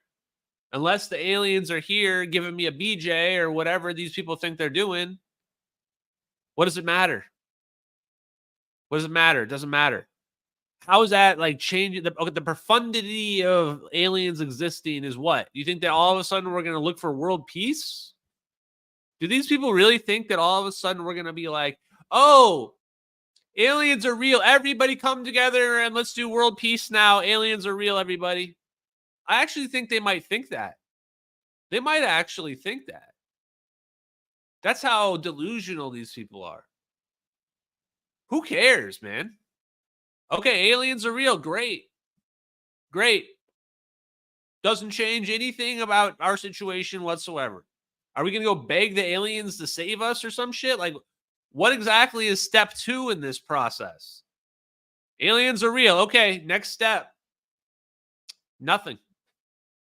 Nothing. By the way, how did the aliens get here? How did the aliens fly here? Don't worry about that. Don't worry about that. What do you mean? Like, I don't see any rockets attached to these ships. How are they getting here? Don't ask that question. Why is the Department of Energy in charge of the UFO phenomenon? Why is the Department of Energy the top dog in the UFO phenomenon? Someone just walk me through that. That is very bizarre to me. Especially when nobody asked the question of, what's the energy source for these things? It's wild. It turns out, Hal Puthoff, who we've thoroughly connected to Ken Shoulders. He's like buddy with Ken Shoulders. They were thick as thieves. Like him and Eric Davis, these guys are like, this is the mafia. This is the mob. Like, well, how do I sign up? Is there an application? Let me in on this. We've connected them together here. We've shown that this science is all out here. And Hal Puthoff happens to also be connected to the UFO world. And turns out Hal Puthoff is like one of the top mythological figures in this UFO phenomenon going back 50, 70 years. Yeah, UFOs obviously run on 0-point energy. What other candidate is there? Is not even another option. They're not running on solar power. They're not running on wind power. You could say maybe they have a cold fusion reactor, but how are they distributing that energy out of there? How's that all working? Maybe. I'm not saying it's not possible. I'm just saying, what's the most efficient way? Well, just have a coherent ball of plasma that's a drone. That's a pretty efficient way where you don't need a lot of material science versus like a whole craft that has to be sealed, by the way. You have to be able to seal it and unseal it. Do you want to put somebody inside of that? It's a death trap. So here's the secret. The plasmas. These plasmas are basically infinite batteries. That's why, if you really boil it down, just get down to the brass tacks of what we're talking about here, an infinite battery generator that can possibly be scaled up and amplify energy. Scary, scary thoughts. A lot of the problem. Wait, very important question. Ashton, are you an alien? I don't think so. Are we all the aliens? Maybe. Yeah, see, Amanda knew. We are aliens to the aliens. We're all the aliens, chat. We're all in this universe just doing things, being brainwashed by a weird system that is seeking to control our every movements and our thoughts and doesn't want us to know about the magical technology that is at our fingertips. No, I am not from the future. I am the version of myself that gets cloned in the future and then gets sent back in the time by a time machine that we develop in the future that shoots me back to the past, that then I become Bob Lazar. And then I become a whistleblower and I forget about the media and all that stuff too. Just to be clear. Okay. One of the big... Back to full screen. One of the big things related to these plasmas is how do you convert the heat, or how do you convert it to useful energy? Pay attention, guys. This is actually really big. How do you convert this? The Safe Fire Project, these cold fusion experiments, they're all finding excess heat. How do we convert that to useful energy? One answer might be that we create the magnetic monopole. Because why? Now we've created our little Tesla sign in a self-organizing structure, and we just have to put a little object in there to charge it up. Could be one way. Another way might be to try to convert the heat back into electricity as well. So those are just the thoughts that are not necessarily related to this patent. But those are the two thoughts that cross my mind having read this. Because it says here at the end. So he's saying that the energy here can be used to charge the plasma orb as well. So when I say, how am I sure that the United States government can make a ball of plasma like this? It's not aliens. Well, because I'm looking at a patent from 1989 by Ken Shoulders to the Jupiter Toy Company. Jupiter Toy Company. Can you see that? Yeah. Oh, you can't read it says right here, toy company, like right there. Chat. You can't see it, but I'll go like this to show you. Jupiter Toy Company, chat. So thermal energy can also be obtained. So Ken Shoulders, I've got to find, there's also a missing link somewhere out here I've heard that talks about Ken Shoulders was convinced this explained cold fusion. Oh, that's what we should look up. That's what we're going to look up real quick. Hold on. We're going to look up fusion. Oh, okay. Shit chat. We're going to make a, okay, well, we saw what we needed to from this patent. Okay. So this patent was sweet. I forgot. This is what I wanted to look up on his paper. So we're going to look up fusion in Ken Shoulders' big document here.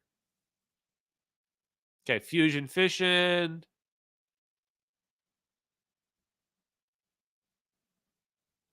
I was using a picofarad capacitor for the energy source and a mechanical vacuum switch to discharge the capacitor. At 10 kilovolts, this represents a lot of energy, and the EVs were covered up by a big and nasty discharge that obscured a lot of the details I was looking for. Yeah, okay. Well, we're not going to read all this, but wow. I think he basically describes exactly how to make them here. Like, this is crazy, chat. Like, this document, I'm pretty sure, I haven't read all of it. I got too excited when I just read part of it. It's 257 pages or something. I think this explains how to produce an EVO, like with something that we can produce today. We might be able to produce this. There's a pretty decent chance that we can learn how to make an EVO from this. Something that would be pretty amazing. Oh, shit. You think I don't know calculus? Bro, I took Calc 3 with computing. Or was it Calc 2 with computing? I don't know. I took it minimum 2 calculus courses. You think I'm not good at math? Bro. Bro. You think I'm not good at math? Math SATs. That's the scores that you use to get into college. 800. That's the max, and that's what I scored as well. So am I afraid of math? No, chat. I just think math is boring. Okay? I just think math is boring. That's all. Yes, coherent matter wave beam Lockheed Martin paper. This is why I like Nathaniel. Why? Because this coherent matter wave beam patent keeps coming back time and time again. 2013 patent by Lockheed Martin to produce a coherent matter wave beam. What does that even mean right now? I'm thinking if there's any device in the center of those balls of plasma, I would call it a coherent matter wave beam. It's probably what I would call it. And that's what Lockheed Martin's patent is called. Could be right, could be wrong, but that seems like pretty damn close to exactly what we're looking for. Because we need an object that's basically going to rip the electrons from the ions in the air or in the water and produce a gravitational field around the object rapidly, like within seconds of being fired. So you're going to shoot this thing out. It's going to start oscillating or whatever it's going to do, pulsing, and that thing's going to produce plasma around it almost instantly. In fact, oh, and then there was something about Pat. Yeah, it also is hilarious. Jupiter Toy Company, Church's Chicken is connected to Hal Puthoff, which is connected to free energy, potentially, in the form of cold fusion and plasmoids. Completely crazy, chat. Hello, Chaotic Good.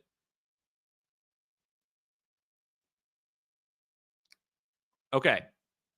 The fact that it's connected to Church's Chicken is, frankly, mind-blowing to me. I lost my train of thought. Oh, shit.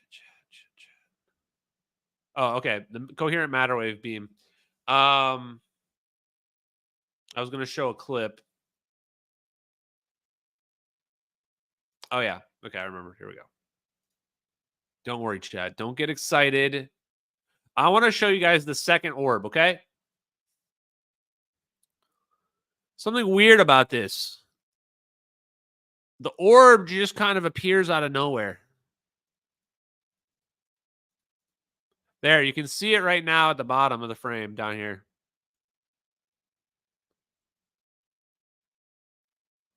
Just kind of appears right here in this frame right here. You can see the orb at the bottom is gone. There it is. And then it shoots up through the cloud. What if this thing got fired from the surface of the water? What if somebody fired this out of like a cannon and this thing springs into life? And what if we're watching it spring into life right there? Like they shoot this device out and then within like a second or two, it starts springing up and now it's a plasma ball. It could also just be coming directly out of the ocean. I think who just said that? Yeah, William Schwant. It could just be coming straight out of the water as well. It's hard to tell. But it could also just be getting like, that could be it forming right there. So the reason why I wanted to bring this up is that I think I'm ready to say there's a good chance, not 100%, a decent chance that these orbs can only work on Earth, that they require a hydrogen atmosphere, something with hydrogen in the atmosphere. They can probably work on certain other planets, but they might be cold fusion based on our atmosphere. That would be extremely limiting if true, but also an extremely powerful weapon at the same time. What if we just have balls of plasma that are free energy? And how do we guide it? We guide it like a drone. We use Hal Puthoff's patent, his gravity communication patent. That's why they were researching communication and propulsion. They were researching communication and charge confinement, let's call it, fusion. Because they wanted a way to communicate with it as well. Ken Shoulders was basically the father of drone technology. Do you know that? Ken Shoulders, one of the first people researching drone technology. Because they wanted to make a drone out of it. They wanted to make a ball of plasma that was a drone that they could sell as a child's toy. The military came in and said, no, we're going to turn that into a weapon. We're going to turn that into a weapon. And we're going to teleport an airplane away. Oh, you liked your airplane? Well, not anymore. Now your airplane's getting zapped away by a toy. Turns out we weaponized it because it's too powerful. And it can do that. So at some point later on, someone figured out that these balls of energy can do that. Scary stuff, huh? Okay, let's look up, see if there's anything else in this fusion.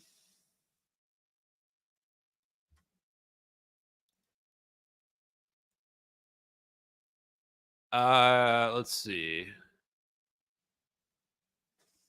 Counter streaming EV apparatus. An EV source had been set up on a glass surface and fired at a distance anode that had another glass plate covering a part of the region between the source and the target. This glass plate was a standard microscope slide. Okay, whatever.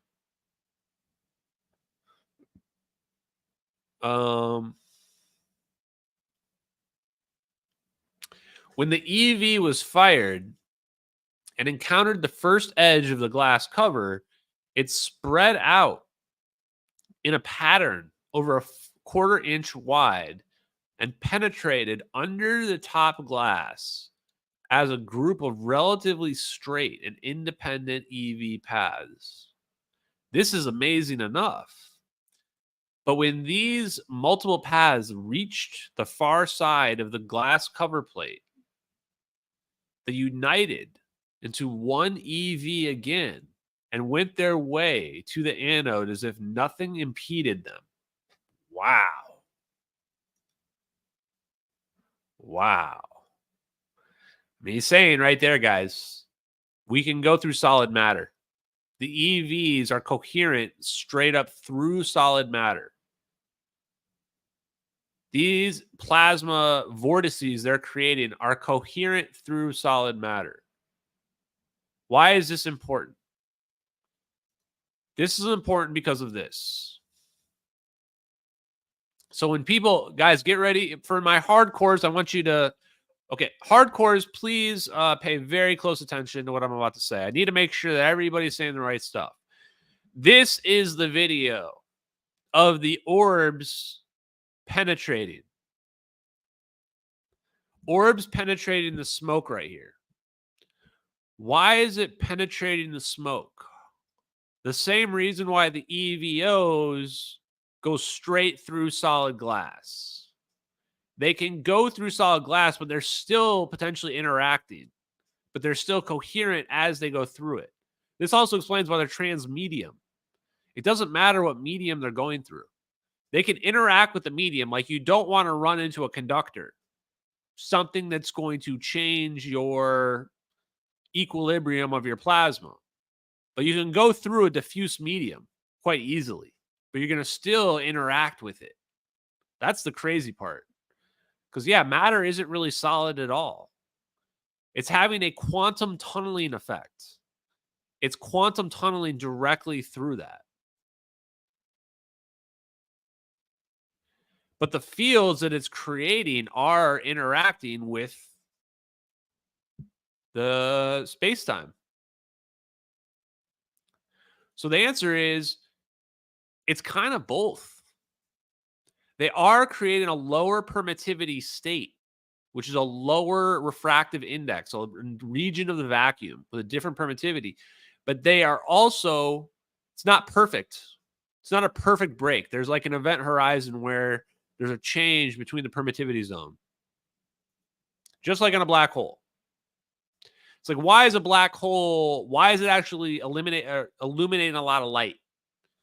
Because there's a huge region around the event horizon where the dynamic Casimir effect is happening and light is being released as photons from the quantum vacuum. Okay. So now we've understood that. Pretty wild. Plasma can move right through. Yeah, weird.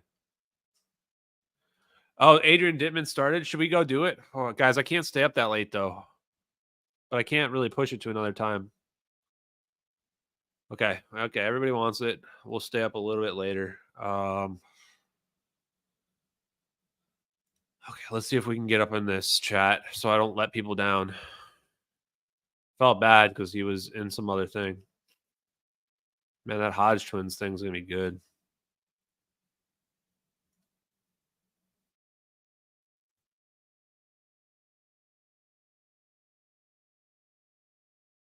So that I can remedy those. Let's see how we do here, chat. You know what's kind of cool is when when somebody joins into the conversation and you get that little notification if you in fact follow them, like in case of Benjamin here. Here we go, chat. I don't hear anything. Can you guys hear them?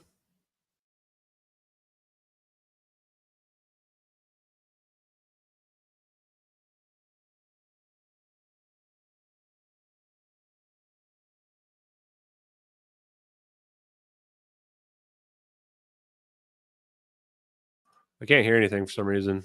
It's not muted. Hold on, let me leave and come back. And I think that would be kind of more cool because that's what. Or something. I'm going to put you in as co-host. Whoop. Yeah, you dropped. I'll put you in as co-host if you request again, then bring him up. Okay. Benjamin says I can only hear you, Blaz. So there's something going on with the space here, Adrian. We could try removing them and then bringing them back up. Yeah, Benjamin, are you able to hear what it is that we're saying? Benjamin, if you just disconnect and then rejoin, I can bring you back up. Re-request. That should maybe do it. Yeah, that's what I just did. What's up, boys? Hey, Adrian. Hey, Hey, what's up, man? Yep. Or Bly's dog? How do I say your name? Yeah, it's Bly's. Call him Bly's. Bly's. Okay. Yo, I've been wanting to talk to you, Adrian, for a while, man. I'm pretty excited to chat with you here in this panel. What do we want to talk about? I don't know. Kind of whatever. But people tell me as a warm up to this that you hate free energy. So I was thinking maybe we could talk about that. It is not that I hate free energy. It's actually not about that. It's that I don't believe in the concept as they have been explained by various many others. Also, another thing: if there is in fact a free energy device, why does nobody build it? Well, it's like saying, why didn't we build electric cars before Elon Musk came around? True, but in case of the free energy device, it should be something that is relatively intuitive. You can put together on something like a stream, tell people how to get the individual components that make it up, and then do it. What if I told you that people have already done that? And if you Googled Liberty Engine, you would find a video with like 3 million views of people having done that, even with an experiment like out in the forest where they're by the road, there's no power sources nearby. People have done that, and they've ignored that too. What would you say in response to that? Have you built one of those? Me personally, no. But I've had people reach out to me that have supposedly recreated it successfully. And so the answer to your question is that there is a fundamental understanding that a lot of people have been brainwashed to ignore for some reasons that you just kind of described, which is that people would say, well, if it was possible, should have already been done. And if it's been done, then it should be easy to follow a series of steps to reproduce it. But if you don't understand the underlying physics of the universe that's required to see how that's actually possible and how it doesn't violate the laws of thermodynamics, then you're going to blind yourself to that response. So like I just posted a video of Richard Feynman, and he explains this, is that it's the why problem. Is that if you don't understand the concept of something or how something can be possible, then there's an unlimited list of why questions you can ask. Ultimately, you would say something like, why does my hand not go through the table? People don't question that because they just know I'd hit my hand on the table and it bounces off. It's not going right through the table. But if you try to understand the deeper understanding of that, it becomes a lot. My hand actually can go to the table if I wanted to. Actually, if there's a certain chance, there's like a chance that my hand will actually completely miss the table, go straight through. Like all the atoms would miss each other and go straight through. That is in fact possible because there's space between the atoms. Yes, but here's the thing. So yes, that's a good point. Like the space, how much space is between the atoms? It's like 95 to 99% empty space. People like compare it to the distance between solar bodies. What's between those atoms? Nothing? Do you really think there's nothing between those atoms? I mean, why would there be something else between them? What else could there be? I mean, are we going subatomic or like? Yeah, we're going quantum. This is the whole point. Like, what is quantum mechanics? If you listen to a lot of the pioneers of, especially quantum mechanics in general, a lot of these people in electrical engineering, they believed in the idea of the ether. Some called it the Planck ether. They had many different ways of calling it. We now just call it 0-point energy. We've rebranded it many different times. But at the end of the day, like if you look at everything around us as tiny bubbles, then even at scales smaller than we can perceive, scales smaller than the atoms, there's still tiny bubbles between all of that. That's this ether. This is where Kaluza-Klein, their theory of 1926 basically said that there's this energy that's out there in an extra dimension. That's the only way we can describe it because we can't like physically see it. That is binding everything together. A sea of energy, an equilibrium that we're sitting in all the time. Okay. Now, of course, the 0-point energy thing would be interesting if it would actually exist, which could potentially. So the question now rather is, what exactly do you think is being stopped? What do you mean being stopped? I mean, the dissemination of this knowledge, right? So say, for instance, you could reproduce it. Why isn't this more widespread? Well, I'm going to make it more widespread. I think the biggest thing, okay, when you look at history, I mean, that's why I'm here. That's why I'm doing this. Like, that's why when I go, I don't know, do people charge money when they go on podcasts? I never have, and I never sell anything, never once, even though I've been on 100 podcasts. It's just a matter of getting the information out there because, like I said before, what if it's just a matter of brainwashing? Like, you're a smart guy, and I kind of know where your politics line, and a lot of people that kind of think like us, we think a lot of times we're open-minded because we figured out that COVID was a scam, just hypothetically, right? And there's a lot of other things like that have happened before. But what if we're also just as close-minded, just as NPC when it comes to physics and science? Where all of a sudden in those topics, we just want to listen to what the experts tell us to think, right? And then we just learn a big lesson that the experts aren't really the ones to go to for that. If we just look for ourselves, look at the history, look at the science ourselves, just think about our universe and what is we're seeing all around us all the time. Can't we understand what's really going on better than the so-called experts can? I think we can. And in doing so, ironically, we're evoking a lot of experts, ones that just haven't got they haven't got the recognition that they deserve. Many of which died before they ever got it because we were just as close-minded about topics that we didn't care as much about. That we mock others for being as close-minded about. What are your thoughts on that? Is that something you think could be possible? Yeah. Well, I mean, so where's the science in this, right? Let's say, do you have an argument that actually scales? So look at, for instance, mathematics, and then you'd say something as illogical as, 2 + 2 is 5 and not 4. So we can prove that that is actually not true. That's complete nonsense. And, you could even say that, oh, we have zeros in our system. We shouldn't have zeros because if it's nothing, why should we have something represent nothing? That's nonsense, like what the Romans did, which is also why Roman math is actually one of the worst versions of math ever invented in human history. It's fucking diabolical. Anyways, right? So consider that. Yeah, so let me what's your proof of scale? So yes, it is. So you asked before, you mentioned before, well, if 0-point energy was real, 0-point energy is objectively real. There's actually no denial of that whatsoever. It's proven by the Lamb shift. He won a Nobel Prize for his work. And Hendrik Casimir and the Casimir effect in 1948 proved we actually were able to show the Casimir effect with much better detail in the 90s, proved beyond any shadow of a doubt there is something there that we are not seeing between the atoms potentially at the 0-point fluctuation level. And we can see its effect as a type of negative energy pressure called the Casimir effect. And if we can engineer that, then we are now manipulating what we would perceive of as gravity. In addition to that, you would then say, okay, the math now. Does the math scale up? Yes. So Hal Puthoff is one of I call him the godfather of this. He's one of the people who was writing the detailed scientific papers back in the 80s when he figured out the ether is actually real. There is a medium. What does that mean from quantum electrodynamics and also from general relativity? So he went ahead and unified general relativity with this idea that the 0-point fluctuations would explain gravity using concepts like Casimir effect. Showed that, in fact, we don't even need any extra constants or to add anything onto the equations.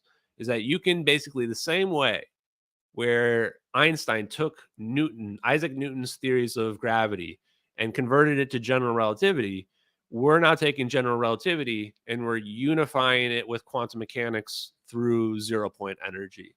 So all the bodies in their planets still explain gravity, but now you also add this underlying layer that's in an equilibrium right now of this sea of energy that we're like on the top of the ocean of, and it all adds up. In fact, I'll add, just to steelman the other argument, the other side, 2 people wrote comments on Hal Puthoff's 1989 Gravity is a 0-point fluctuation force paper because they were trying to contend that he made some mathematical mistake, and he addressed both arguments. So it was controversial when he came out with it in the 80s, but since then, a number of people have been writing papers on this exact same idea. And here's my last pitch to you, Adrian, because really I am trying to pitch you, is that this answer solves what is gravity. Gravity is an induced effect from 0-point fluctuations from the energy all around us. It solves where mass and inertia are coming from as well. They're coming from this interaction of this 0-point fluctuation energy. Just like if you spilled paint on a canvas and you watch the paint spread across the canvas, that's our space-time. And the bumps and the valleys are if you put some sand or matter on the top of it. The last things it explains, actually probably explains more than this as well, but dark energy and dark matter are also explained. dark matter, the reason why stars are spinning much faster around the edges of galaxies than we expect is because they're actually in a medium. That's why. Just like if we were to watch like plasma forming in zero gravity, we're going to see that it's going to form much similar to how the galaxies are forming. And then for why would we, if we believe the Big Bang happened, which just I'm going to throw out there, I actually no longer believe the Big Bang happened, but the principle is still important. Because if we believe the universe expanded faster than the speed of light, how did that happen? We call it dark energy. We say that the universe is made up of like 70 to 90% dark energy. Well, dark energy is just negative energy, which is the sea of energy that we're sitting in. That's exactly what we need in order to explain the paint spreading all over the canvas. We need that negative energy. So this idea, theory, that is not my theory, I just happen to champion it and influence for it. It's been out there and proven and believed in and what have you by many PhD physicists and engineers that worked in black projects.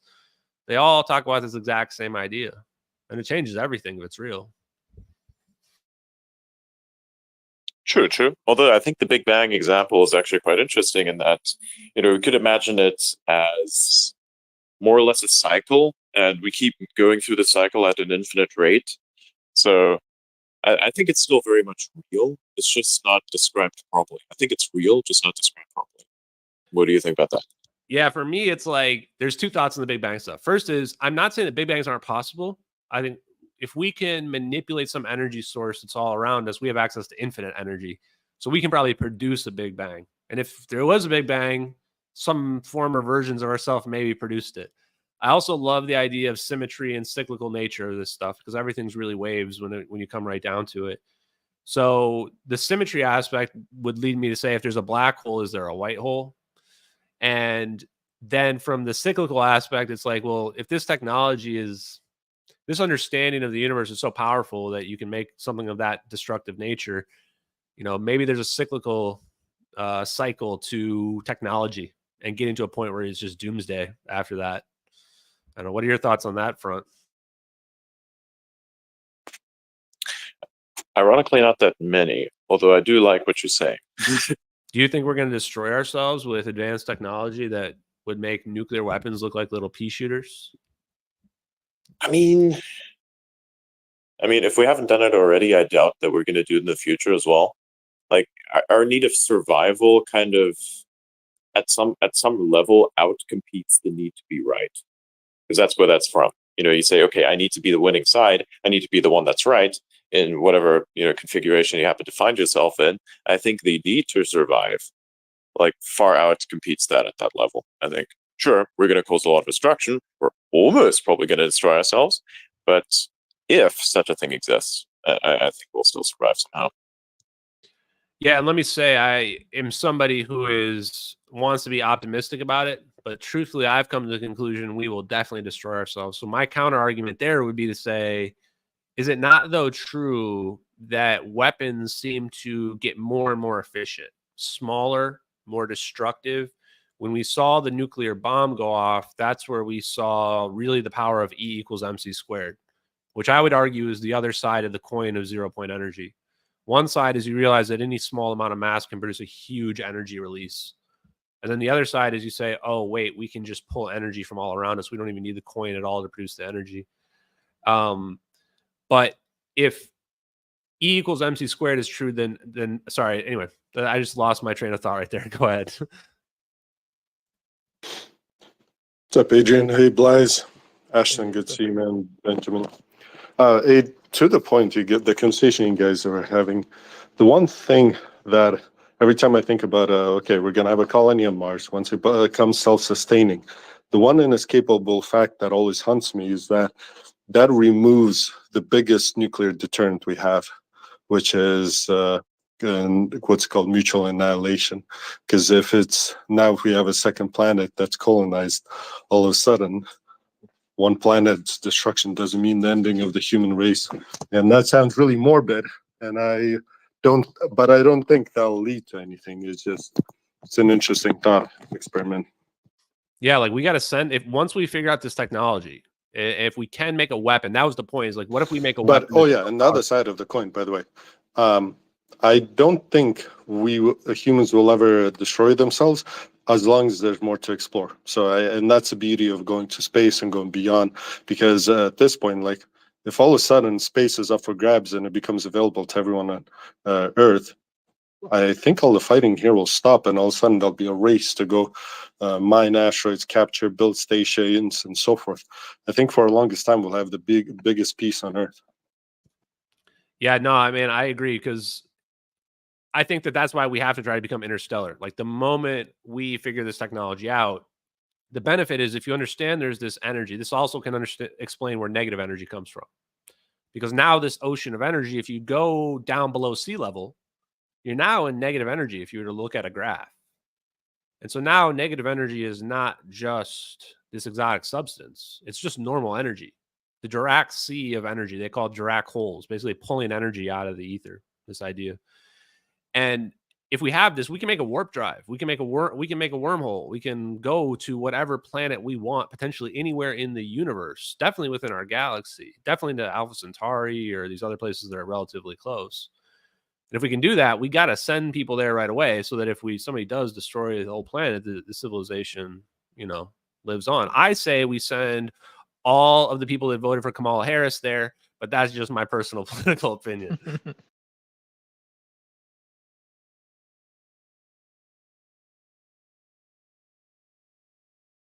By the way, Ashton, what are your thoughts on 0-point energy?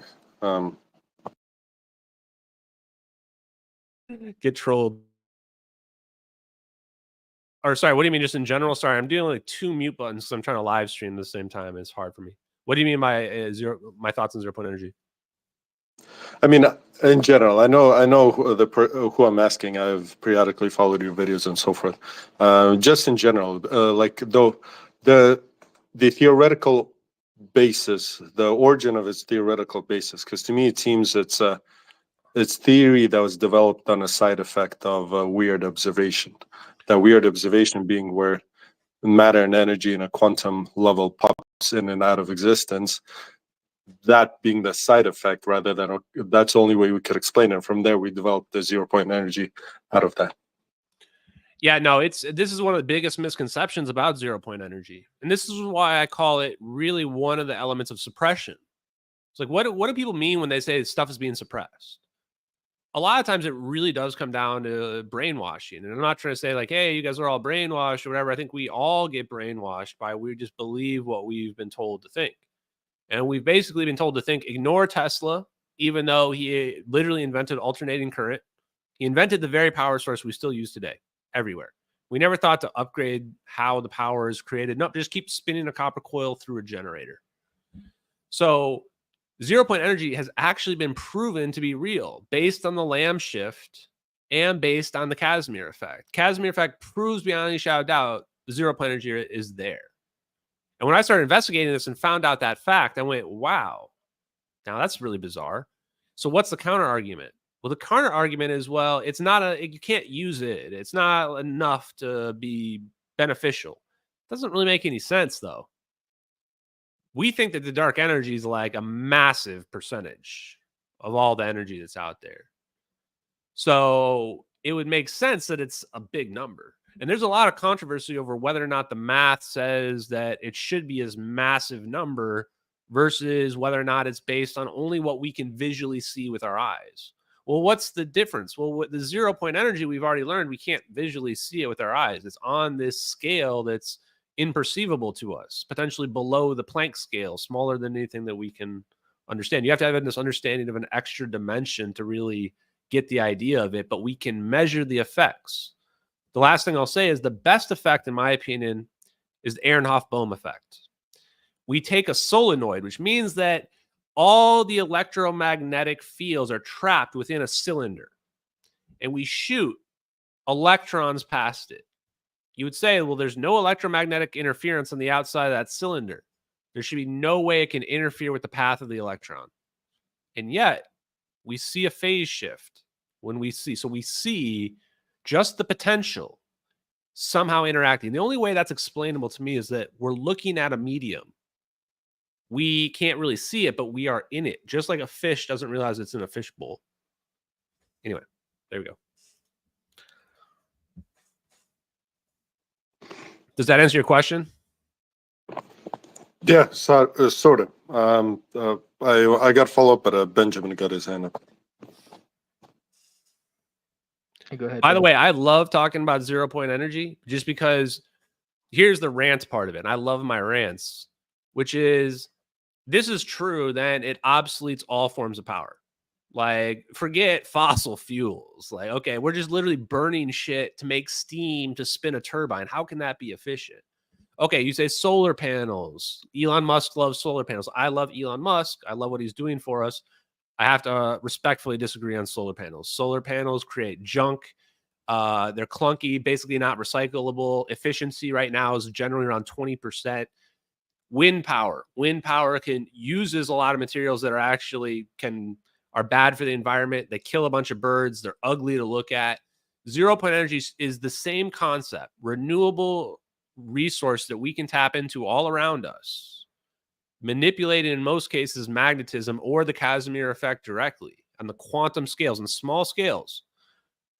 This is a renewable resource that obsoletes all of that. It's like having solar power where you don't need the sun shining, or having wind power and you don't need wind anymore. It's the ultimate free energy, and it's green energy as well. There's no byproducts. If you use a little too much, you might dilate time around you and bend gravity and space-time around you. So I wouldn't recommend that. But the scales that we're talking about as human beings on this planet, we're not using that much energy to impact that. Now, if you're going to try to wormhole something from one place to the other, yeah, now you want to be careful about where you're standing. So there you go. There's my rant for you guys. Hey, Ashton, I was just curious. Let's assume for 1 second that 0 point energy does exist, like for a discussion. That's totally fine. What might a mechanism look like, even as just a basic conceptual description of some type of mechanism that could harness it? Like, are we talking something? What scale are we talking about, and what type of mechanism would probably be involved?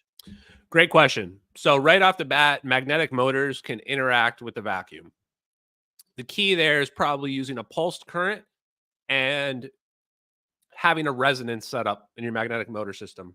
There's several that I've shown that I think are legitimate that are online. There are many that are not. And a lot of the stuff you see people sharing on Twitter and on social media where it's like they're playing around the magnets and they get it into a temporary configuration where it's spinning perpetually. That's not what I'm talking about. I'm talking about something that's actually manipulating magnetism and asymmetries to cause an increase in the current and power that is being generated that could literally power a load. The one that I go to right now that's my favorite is Liberty Engine. I've got it on pretty good authority that that's legit. There's a reason why those guys are wearing gloves and won't show even any of their skin in the videos. I think they're legit. But other magnetic motors are possible. People like Bendini, Cyril, Hutchinson may have figured it out. I haven't really seen his stuff, but a lot of the stuff, these guys were actually onto it. Now, let's get more advanced. That is old tech. That is 70s, 80s stuff that we're talking about. The Casimir cavities, patent by Bernard Haish, who was a Lockheed Martin engineer, and Garrett Model, who's a physicist at University of Colorado, I believe. They realized, hey, this Casimir effect, it's the secret to all of this negative energy stuff. What if we just scale it down onto the smallest possible scales, the basic building blocks for it, like what Adrian was talking about? If you really boil it down to the core fundamentals of what's happening, how do we manipulate this? And they said, well, let's make a cavity, just an empty space. Maybe we fill some gas in there, but just an empty space with something inside it, gas, empty cavity. And then we're going to put a semiconductor. Could be a superconductor, semiconductor. And then we're going to put an insulator and then another semiconductor. So we're basically making a wall. But it turns out at the quantum level, electrons can tunnel directly through a wall, just like that. So this can actually have the effect where we can pull energy out of an atom, change the electron orbital, pull energy out. And then when the electron goes to the cavity, it just bounces back like a trampoline. Like you're jumping on the trampoline, pulling a little energy out, and then you move that electron to the open area, and now it gets the energy back naturally from the vacuum, from the 0 point energy all around us. It's a very simple concept. And why is it so important that it's simple? because now you can take that concept and you can make it tiny, like onto a tiny, tiny microchip. And why is that important? Because these effects, the Casimir effect specifically, gets exponentially more powerful the smaller you get, the closer your metal plates get to one another. So you want to make something that's very small, but you can make an array or a configuration of it that scales that effect up in a big way. And so now, if I were to be serious about free energy and gravity manipulation, magnetic motor, yeah, it's cool, but I already know free energy is real. I don't really care about that. I want to know what is the coolest way to do it.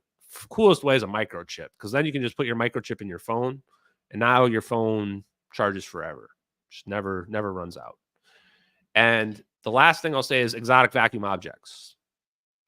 This might be one of the most fundamental understandings that people need to wrap their brain around. People are talking about them as plasmoids. They are calling them ball lightning. If there are aliens out there somewhere, and there are, guys, get over it. There's aliens out there somewhere. I don't know. It doesn't mean they're here, but somewhere in this universe, this huge universe. Then it may be that any civilization figures out that plasma will self-organize. Using this property of the ether that's out there, you can easily get a plasma based on the right frequency to become self-coherent and self-sustaining, meaning it's pulling energy out of the vacuum. That's how it's able to keep its form when otherwise it should just be collapsing. Should be collapsing. What if any civilization figures this out the same way that cavemen figure out fire? Where now the moment you figure out that this is possible, you realize that's a permanent battery that is self-sustaining that we've just created right there. Now you've gone from, we don't need explosions anymore. We don't need to go bang, bang, make a big explosion, make a rocket go in the sky. And now we realize that everything is actually based on electric charge and electrostatics. And we can manipulate voltage and frequency to amplify current and energy. And now we can, however much energy we need, that's not a problem anymore. We have unlimited. There you go. Is there a consumption that occurs? Like, essentially, for all the examples that you mentioned, you know, the most basic being fire, something is consumed when a fire occurs. In your example, is there, So to are you Benjamin's drawing point, down yeah. something? Are you decreasing something that is consumed in this process? That's the big rub in the EVOs. So far, I would say yes. Generally, the way it seems like it's going is that they're using a catalyst, like in cold fusion, Pons and Fleischmann in 1989. I absolutely think that what they did was real. I think the people, the 90 experiments that recreated it, or 60, they were all real as well. They were noticing what we would expect from fusion, but happening at low temperatures. They were seeing helium getting produced. So hydrogen atoms are fusing, and we're getting helium produced, and energy is being released. But what they also saw was there was more energy coming out than what they were expecting. But it wasn't necessarily coming out in the form of electricity. It was mainly coming out in the form of heat. But they noticed there was excess heat production. Well, really now, all of these things are just engineering problems. We know that the 0-point energy exists. We know that plasma can self-organize and that plasma seems to actually be doing fusion, but creating more energy out than what we would be expecting from a conventional understanding of hot fusion. And now we can see that this is all based on this idea that there are these 0-point fluctuations, that we're sitting in a sea of energy. The energy must be coming from somewhere. But the same way that Pons and Fleischmann got discredited in 1989, the physicists came out and said, this is not possible. The laws of physics, our theory, our understanding says this is not possible. It reminds me a lot of history, where people have said controversial things. And then all the establishment would come out and say, no, that we've learned that this isn't possible. But at the same time, you ask them to explain what dark energy is, where energy is coming from all the time.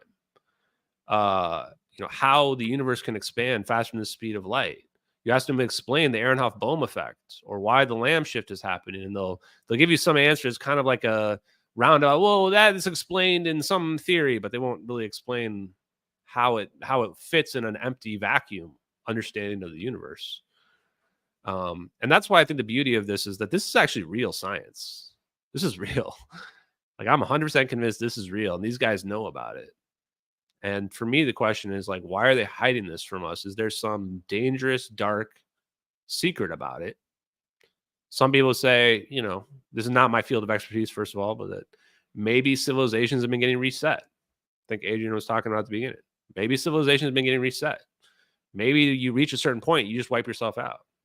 If I would really want to scare you, what I would say is, we don't know why a lot of black holes form. Physics can't really explain a lot of the black holes we see when we look out there.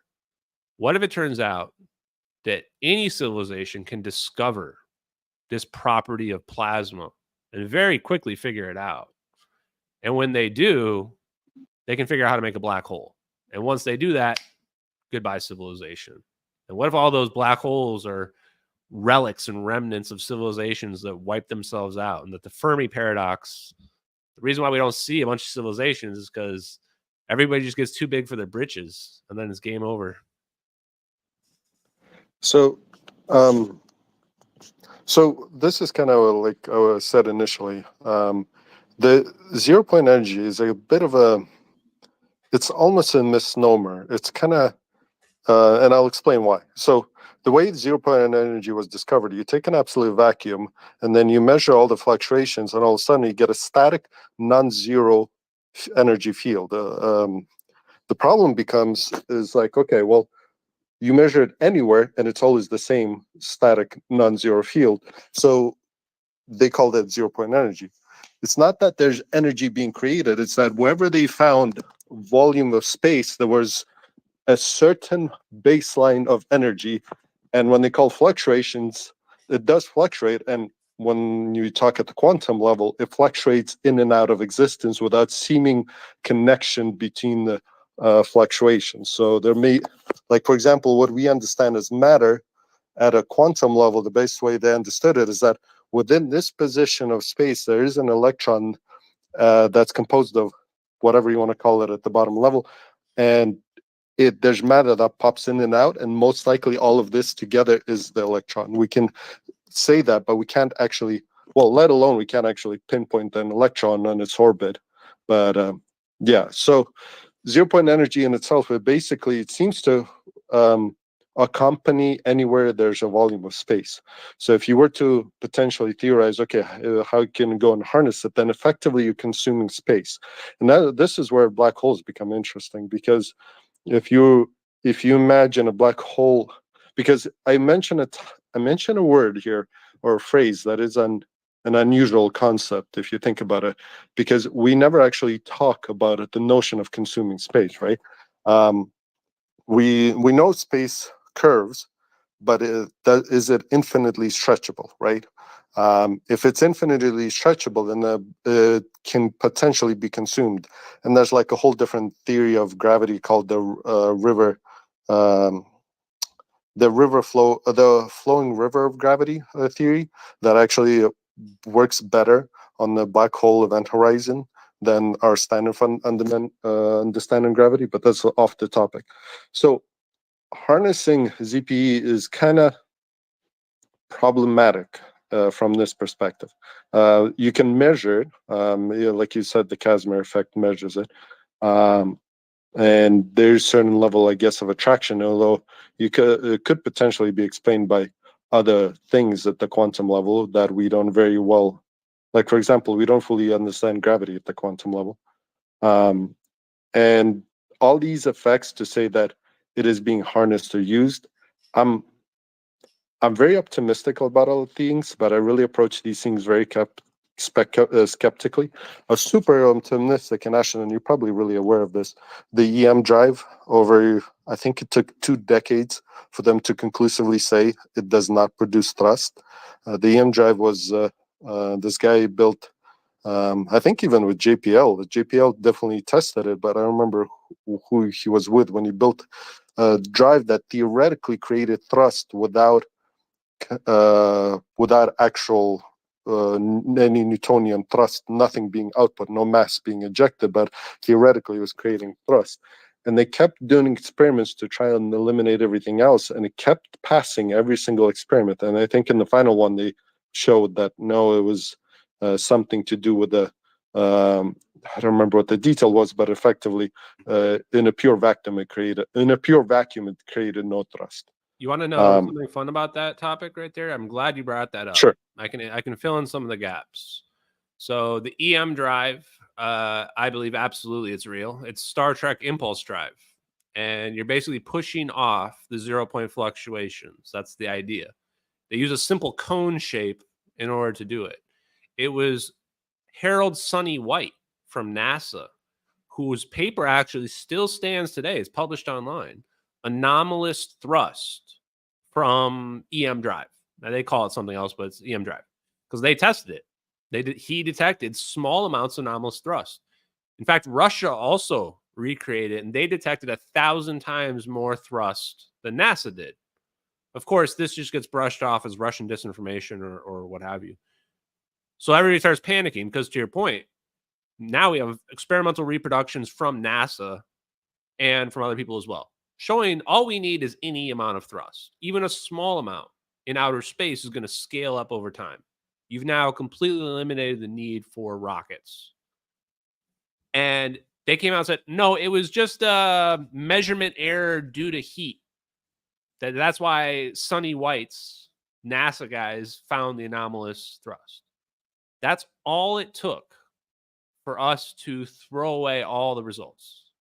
That's all it took, which is crazy to me because science is the opposite. Science says that if you have an anomalous result that is repeatable, one person not being able to do it doesn't make it not real. Quite the opposite. It just means that person messed up. You must be able to explain the observational experimental results that you're seeing. This is what's so scary is that when I talk about the brainwashing, we have been brainwashed. And my opinion here is that they've done this many times before. They've done it with cold fusion. I think they did it with LK99, that room temperature superconductor.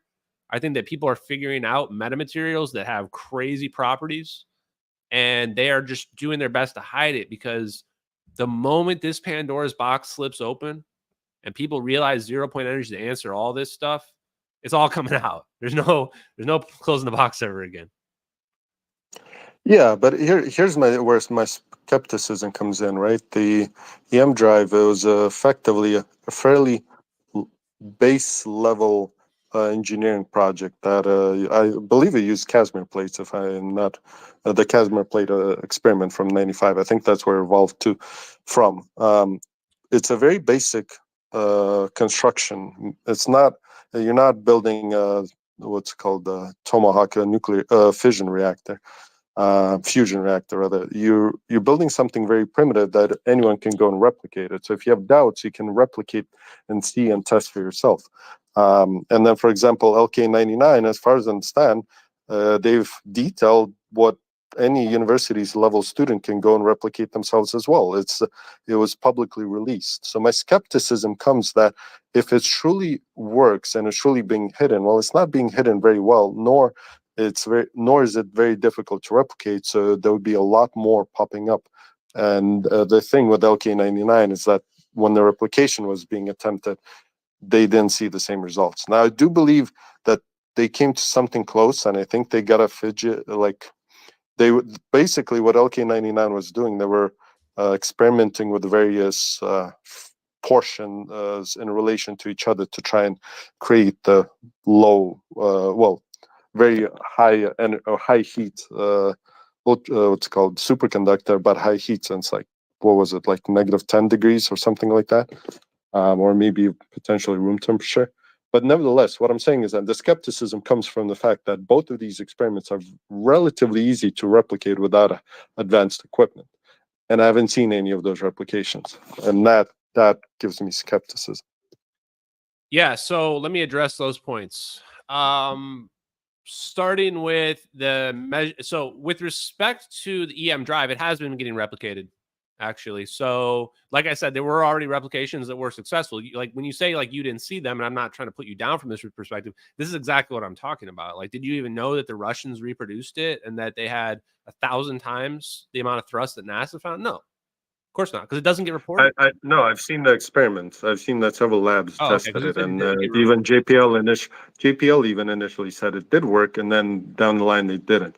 But the thing is, when it's easy to show experiments, when you say that, I'm sure you can make a post right now to show all these additional ones that were created and replicated and see, hey, it works, right? Yeah. Because that's the issue, right? Q It's thruster, easy to say Charles they do it, Bueller but not just did show. it. Let me just interrupt you for a second because I let you talk for a second. But the problem with trying to, like, why can't you do this in your garage? Because the amounts of force we're talking about are minuscule, and trying to collect them within the margin of error so that it would be agreed upon evidence is extremely difficult. When Harold Sonny White, the guy that did the measurements of the EM drive, he also was trying to show that we can actually bend space-time using a laser interferometer. When they built that, they had to build it on this special compression floor so that there wouldn't be even vibrations just from the Earth, because they're trying to get it to be as accurate as possible. So the question really comes down to, it's not a matter of can it be reproduced. It can be. It is not as simple as anyone could build this and prove it.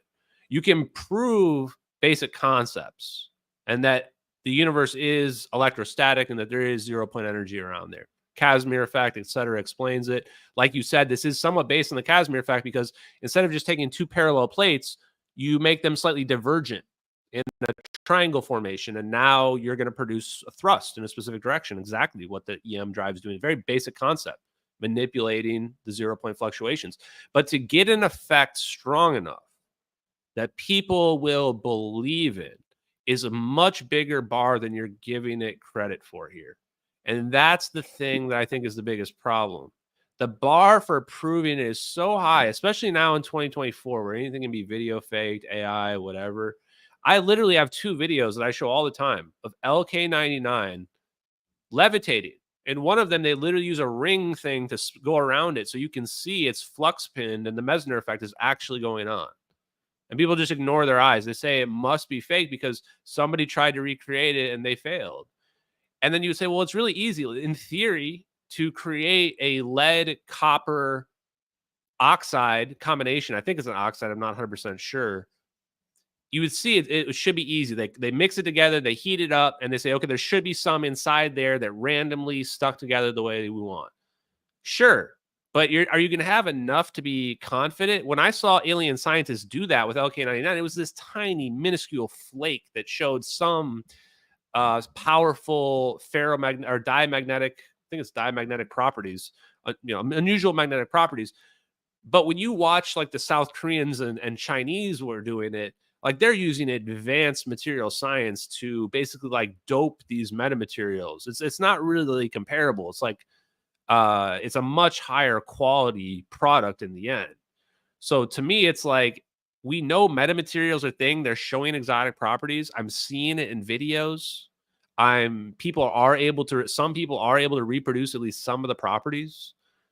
My point is that it's really easy to claim something is not real, even though people are reproducing the major claims and effects that are involved.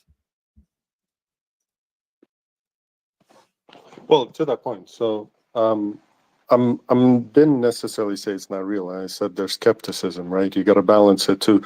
If you're a true scientist, you can't say something is 100% until it's like you've literally built it yourself and you postulate the experiment, built it yourself, and get the exact experiments. That's the only way a true scientist could possibly say it's 100%. Even for the rest, even just acknowledging, I'm sure it's like 99. In a true scientist's mind. But so skepticism, it does add it. And to the point of where you said too minuscule, I mean, when we talk about numbers, sure, 0.02 newtons of thrust is minuscule, but you can measure it in home environment. All you have to do is suspend the engine. And if it differs by 2 grams, which you can go get enough measurements, you can get the 2-gram delta, you'll see it. But again, obviously home environment with enough effort, enough to go spend a couple $1,000 and build it and so forth and get all the right equipment, probably tens of thousands, not just a couple thousand. But nonetheless, it's not minuscule. It's not like, okay, you got to measure at a milligram level. You need some high-tech laboratory scientific precision. And yeah, by the way, I did, like I said, I think LK99, I think we're going to hear from them because there is still like you said, there were certain properties, the mesmer effect, them it becoming magnetic. It is. There is some explanations for it. I don't remember when I was initially looking at it. I don't remember what it was to explain it, but there was some doubt either way. So yeah, maybe. Yeah, I mean, So I'm not I think I, like, necessarily throwing basically cold water, proven, but I'm though. not saying it exists. I think if you check out, go check out March American Physical Society, happened in Minneapolis. They came back even stronger, and they had like 3 different variants. It's not LK99 because that's just like the specific chemical composition of the previous one, but they had like 3 different versions that were doped, and they were showing the same effects again. But nobody really paid attention to it because it didn't have the fanfare. Like, my whole point here is that people ignore it because, like you said, you're right. We get taught we should be skeptical. We should be skeptical. What happens if we get to a point where we're so skeptical that we can't make progress anymore? Like, physics has not progressed in decades. These experiments, these concepts, Lamb shift, Casimir effect, these are real proven effects. To just be like, well, someone will figure it out eventually. Like, people need to be asking the questions. Why are these effects happening? Why is the Ehrenhoff-Bohm effect happening? If it's not that we are in an ether of energy, what is the answer? What is the answer? The answer is not that it's an empty vacuum. That doesn't make any sense. There shouldn't be an Ehrenhoff-Bohm effect then if that was the case. There shouldn't be a Lamb shift. The hydrogen atom, when it's at rest, radiates energy. This goes back to quantum mechanics.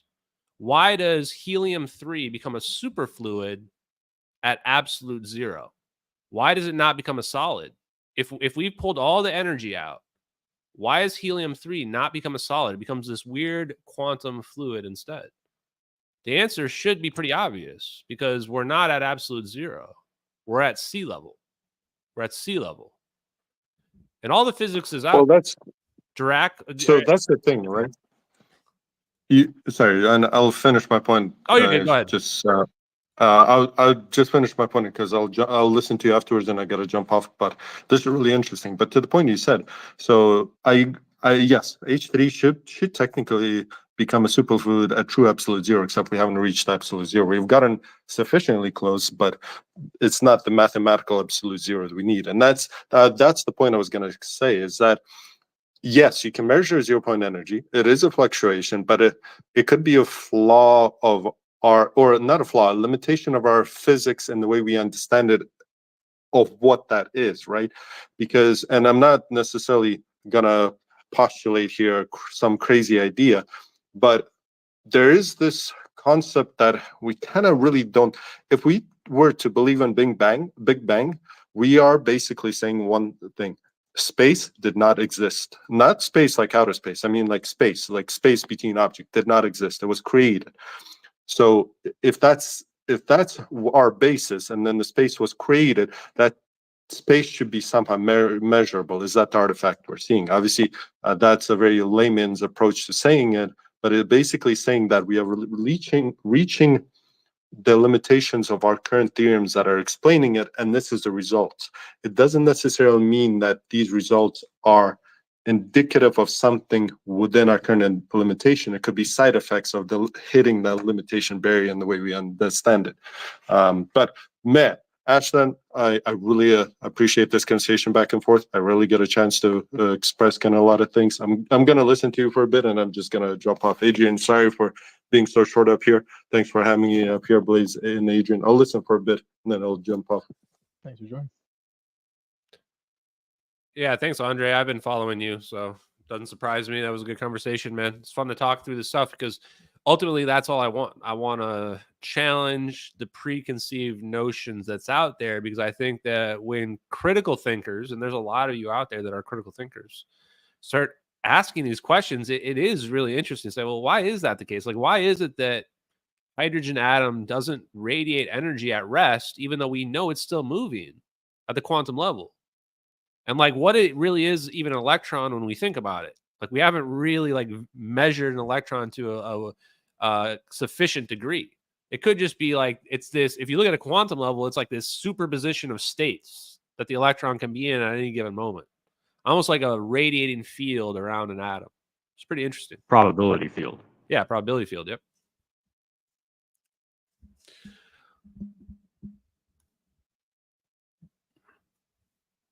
So if 0-point energy were in fact being harnessed as some sort of usable human power, what in practical terms would we be talking about? Just a traditional movement of electrons? If we are using it, well, I'll shift the conversation a little bit and say, I don't know how many people are into crypto here, but I saw an interesting fact, which was that Bitcoin was at now it's going way up, but it was at like 67,000. And people were saying that it cost like 84,000 to mine. And so you would say, okay, well, why would anyone mine Bitcoin if it's more expensive to mine? The energy cost is more expensive to mine the Bitcoin than it actually costs. You might say, well, some people are just speculating that the price is going to go up. Sure. But if people have access to a cheaper source of energy than what is currently out there, not free, but cheaper, maybe significantly cheaper, then for those people, for them to mine the Bitcoin, it would be cheaper than for everybody else. They'd have a leg up. They basically have an arbitrage compared to everybody else. If I was producing free energy devices that were scalable, had a manufacturing setup for it, I would probably just set it up to mine some Bitcoin, frankly. And it kind of makes me wonder if part of the reason why that disparity exists is because people are doing that. Some people that know. That's what I'm trying to just ask you on a physical level, is when you're saying like the harnessing of energy speaking sort of broadly, what are we talking about in a practical sense? Are we talking about electricity or something different? Yeah, and so the people that are very interested in cold fusion, a lot of them are looking at projects like the SAFIRE project, SAFIRE, where they're trying to recreate fusion of the sun in plasma at small scales. And their stuff is incredible. The guys that are working on this feels like they know more than they're kind of letting on to the public. So with this technology, a lot of it's being released in the form of heat. But then the question is, how do you convert that to electrical energy? I think beyond any shadow of a doubt, people have already figured out how they can convert it to that. Now, one thing that I was looking at recently was that there is a way where you can convert heat into electricity with piezoelectric materials. In fact, this one weird, what was it called? Ringwoodite? It's this weird conspiracy around this like water crystal is what I'm going to call it. And the way you can convert steam? Go ahead. What's wrong with good old-fashioned steam? So in this case, the reason why this material is so good is that you can convert the heat to electricity through creating an asymmetrical temperature difference in the material itself. So one side of it's hot, one side of it's cold. So materials that do not conduct heat very well, they are very good for this because they can absorb a huge amount of heat and it can create a very powerful asymmetry. And then when this temperature asymmetry happens, a voltage gets formed and current flows. It's basically manipulating the piezoelectric, the squeezing effect of like quartz crystal, where you can squeeze the lattice structure. I'm just curious why you keep, like, even when we're doing a nuclear reaction for the process of creating power, it still comes down to good old-fashioned steam. So why aren't we, if we have some sort of an unlimited heat source, I don't understand why we're talking about such an exotic process instead of simply making water hot. Wait, you want to do something easier? Is that what you're saying? It's like just keep making water hot. No, I'm genuinely kind of curious why that. Why is the answer more exotic than that? That's a good question, honestly. Well, why? Because, like I said before, Tesla figured out alternating current. He figured out you can spin a copper coil through a magnetic field and energy, electricity flows. Why? We say, okay, well, the electrons are jiggling. And the electrons jiggling are causing this asymmetry that can fill a capacitor, like a battery, for example. And now we have energy flowing. And as long as there's an asymmetry there, there's more negative charge on one side than the other. As long as it's not neutralized, energy's flowing out. And all of our power has been based on the idea of just spinning a copper coil through a magnetic field. That's what steam generator or turbines are doing. Wind turbines is what they're all basically doing. And we're basically just saying, instead of just spinning with our hands, we're going to do that. Well, the people that are the real people who are like, how can we make this more efficient? This is just one engineering solution. The people that are the real deep thinkers are going, well, how can we make this more efficient? Are there other designs we can do? Tesla figured this out 100 years ago.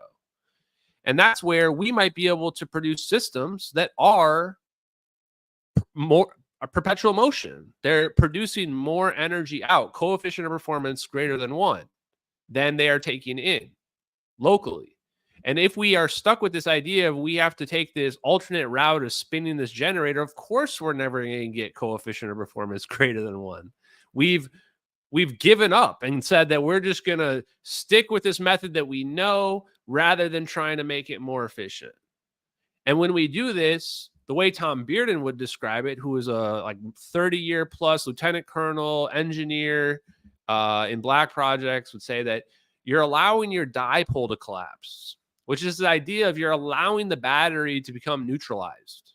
If you were just to allow the battery to have a natural asymmetry where there's more negative charge on one side than the other, that battery will perpetually provide you power. Because what you've done is you've basically opened up a conduit into the 0-point energy, into the ether, or quantum fluctuations, whatever you want to call them, honestly. So now the question is, like, we should just look for a more efficient way than spinning a copper coil through a magnetic field. We should be going, that's inefficient. Well, it works really well. It works. It's satisfactory, but we can potentially get infinite energy. It's like, just like saying any primitive form of extracting fuel or pumping oil is like, it's good enough. Like, no, we gotta we take it to its logical extreme. That's the next level. That's the level beyond solar power. And there's an argument to be made that instead of trying to take it to its extreme when it cannot even be demonstrated, that you should perhaps focus on doing a very, very basic and effective, show that it works first, He's then trolling scale it chat. up. Go more exotic later, but demonstrate. Like if you have something that can produce nearly unlimited heat, turning that into useful electricity is not the problem. So I guess I'm a little puzzled about why you're focusing so much on these sort of exotic, unproven methods of generating useful electricity from this, if we truly have the potential to just have unlimited heat on demand.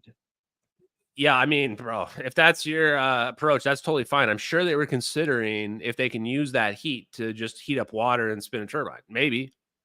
Absolutely, maybe. And that I'm not solves trying all to rule it humans' out. Look, electrical energy problems forever. So other than that, yes. Well, yeah, and that's the thing about it. Once you open this door, it's not like there's only one way to pull this off, But of course, people are looking for more and more efficient ways to do it, because the problem itself, to Adrian's point earlier, why is it not already done? Because commercialization isn't an instant thing. That's why I said the same reason why we didn't have electric cars widespread until Tesla. It's not that electric cars weren't possible. It's that commercializing them is a risk. It's an investment. There were electric cars long before Tesla, the company. They were not commercialized to the degree that they were until Elon came out with Tesla. Sure. I'm just saying that they existed. There's 100-year-old electric cars. And and fusion power has been shown to be possible. And what I'm saying here has been shown to exist as well. And I'm saying that there's even scientific papers that show it. That's still going on today. They're still trying to advance it and things like that. They're trying to make it more efficient. End of the day, the final boss is, how do you commercialize it? How do you bring it to market? What's the price point for it? Like, it's great if a device that can produce energy unlimitedly, it exists out there and it can power itself as a perpetual motion, it's great. But what if it costs $1 million? Well, now it doesn't matter. You're never going to make your money back. Energy is expensive, but not that expensive. If you have unlimited energy, you'll make $1 million back. No, that's not how it works. Again, there's a rate. There's a rate to the amount of energy you're producing. These devices are not a situation where your rate that you're producing is unlimited. So this is the reason why we're engineering it. And this is the reason why we're not just simply boiling some steam and steaming it and using the old methods. We're not just trying to achieve spinning a turbine. We're trying to achieve a situation where we have access to unlimited energy, where we can just flip a power switch and everything turns on. And we don't need to burn anything. There's no byproducts. No negative byproducts, I should say. Anyway, I don't know. The argument of like, why are we trying hard isn't really a fruitful kind of back and forth. I would just say that, No, I was there just are trying to multiple pick your methods. brain and get a feel for some of your responses. Okay, well, I'm not going to get debated anymore into this guy's weird discussions. Adrian, what are your thoughts, man? You've been really quiet. Yeah, I've been a little busy here, but yeah. One thing I will have to say though, I mean, when it comes to something that's readily available, I think some solar power is definitely better still. I mean, sure, you could pursue this, and maybe somebody is already pursuing this, and we'll not know of this until it comes out to the form that it is actually scalable without creating any dangers. You said yourself that, let's say this stuff exists, that it could be very dangerous, right? Okay, let's agree on that. We are still technically running around with lithium in our pockets, which I'd argue is also dangerous, but is not dangerous enough. So looking at solar, so I use solar power myself. I've used it for years. It's very effective. It does very well. Granted, the efficiency is technically low, although it does increase, and the price of manufacturing and the the cost itself actually goes down over time. So efficiency increases, the cost goes down. So right now, I think we're at 21% efficiency. That's for the Chinese solar cells. Now, granted, of course, if you take manufacturers from elsewhere, yeah, they are way too fucking expensive, and the efficiency is not even at the peak. And even if it is, it's probably just the resold Chinese version. So that's what I'm running on right now. And I could tell you, it's actually pretty damn good. That is, of course, if you have the sun. You still need a good battery. And it's improving at a crazy rate. The efficiency is improving. It's not flatlining. What I actually want is a more compressed battery. Like, that's what it would really need. And kind of it's funny because if you go back to the example of what Ashton said with a chip in your phone that basically, charges forever. I mean, that's just using the universe as a battery, isn't it? Yeah, it is. And so in terms of battery production, the difference between a battery and a capacitor is a capacitor can discharge much faster, but it doesn't store energy as long as a battery does. But there's something called a supercapacitor, which actually is more like a battery, but can release energy very quickly as well. And then you say, well, why aren't they using that? Well, they're thinking about it and they're trying to, and they're using graphene as one of the materials that potentially can pull that off. But that would be a big help. Solar cells, like you said, are only about 20% efficient on average right now. And can they advance? Of course they can advance. They haven't really advanced in the last 20 years. But that's not to say they're not trying. I mean, there are people claiming that they can produce like 80% efficiency. What I had heard was that these have been like banned / suppressed out there because the people that are figuring this out are broaching on the idea of how are they able to get so efficient? Like they're borderline right on the limit of where conventional physics says efficiency should no longer become possible. And the big question is if we have 80% efficiency solar panels, why are we not using them all? To flip your argument back around on you, if this is all possible, and you can Google it right now, like I'm looking at, to see the documents on it and the claims on it, why does everything not 80% efficient? Isn't that more efficient than 20%? Because the answer is it's commercialization, right? That's holding it back. There are barriers that it's not as simple as if it exists, everybody would have it.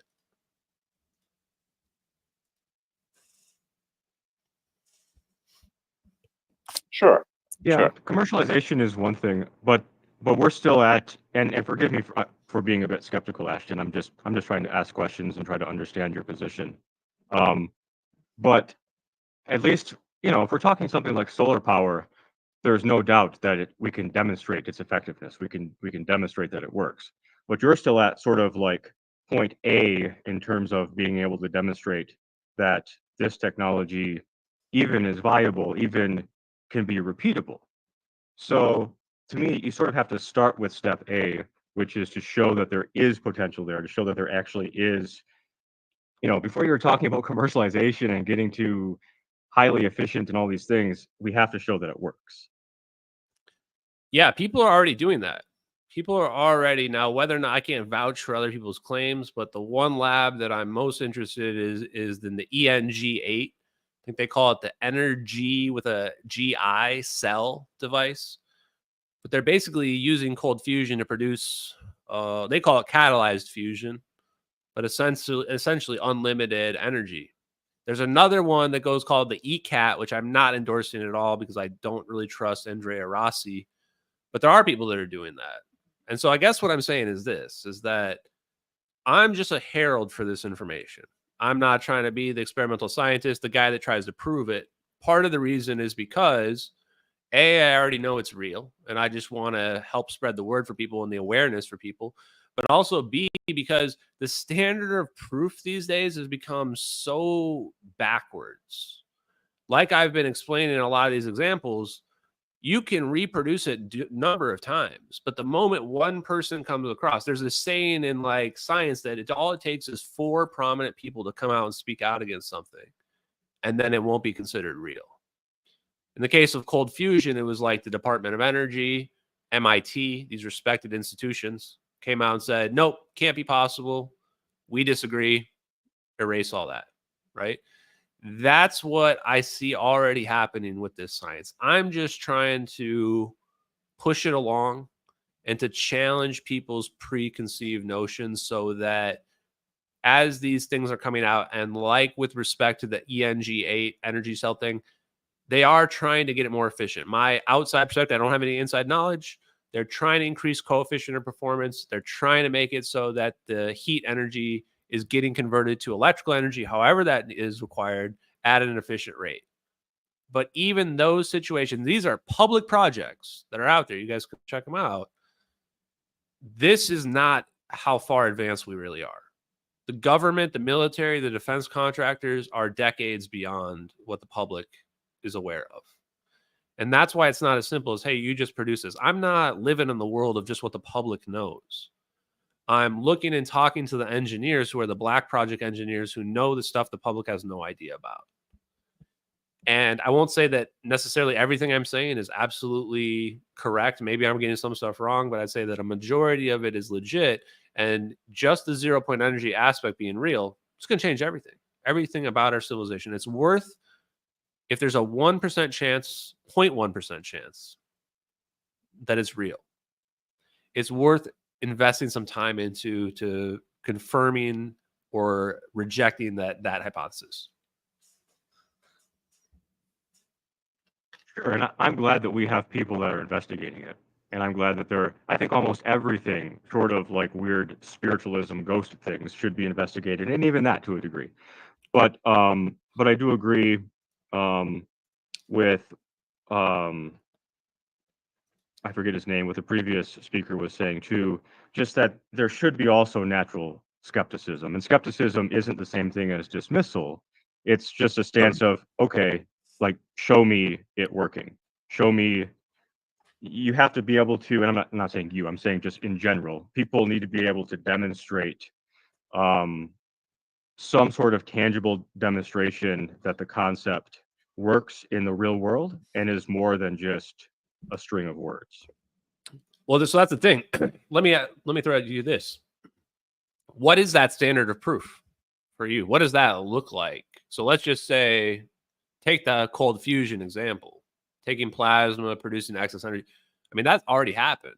Why was that not enough for you? What would it really take for you to flip? What are you asking specifically? What does proof look like to you? Does that mean that you need, Joe Biden to come out and say, like, hey, this is legit? Do we need the Department of Energy to stand by it? Like, who's the authority? Very strange to bring up Joe Biden. Well, okay. You should be able to go current president. You should be able to go into a desert away from any influence and demonstrate it generating some sort of measurable electricity or measurable field in some way that cannot be explained by conventional means. And no you should be matter able to what do it you do, repeatedly. like, look, if you record this, no matter what you do, people are going to say you're cheating. You get that? Like, that's what I'm saying. There are videos of people doing So what you're just not going to try? explaining. So then what you're saying, though, is that now the goalposts are every single person on the planet needs to see it for themselves, which is an acceptable answer or an acceptable argument to make. but it's just not very practical. Okay. I'm asking for a basic demonstration. I'm not saying you have to go on a world tour. The funny part is people have gone on world tours. Bob Lee went on a 47-state tour to try to explain to people that magnetism could be used to generate over unity, coefficient of performance greater than 1. The Liberty motor, again, please just Google Liberty engine. Find the version 2 video. There's a follow-up where they literally go out into the middle of a forest next to a road in the middle of nowhere, dozens of miles, if not hundreds of miles away from power lines.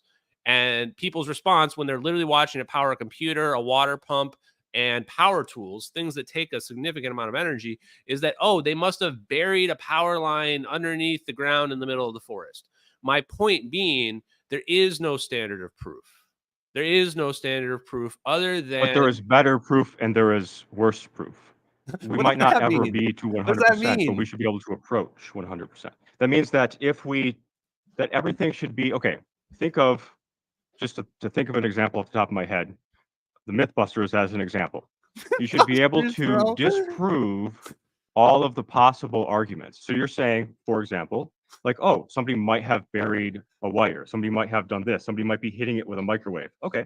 So then systematically go down that list and start crossing them off. But cross those off in a way that you can systematically demonstrate it calmly and repeatably.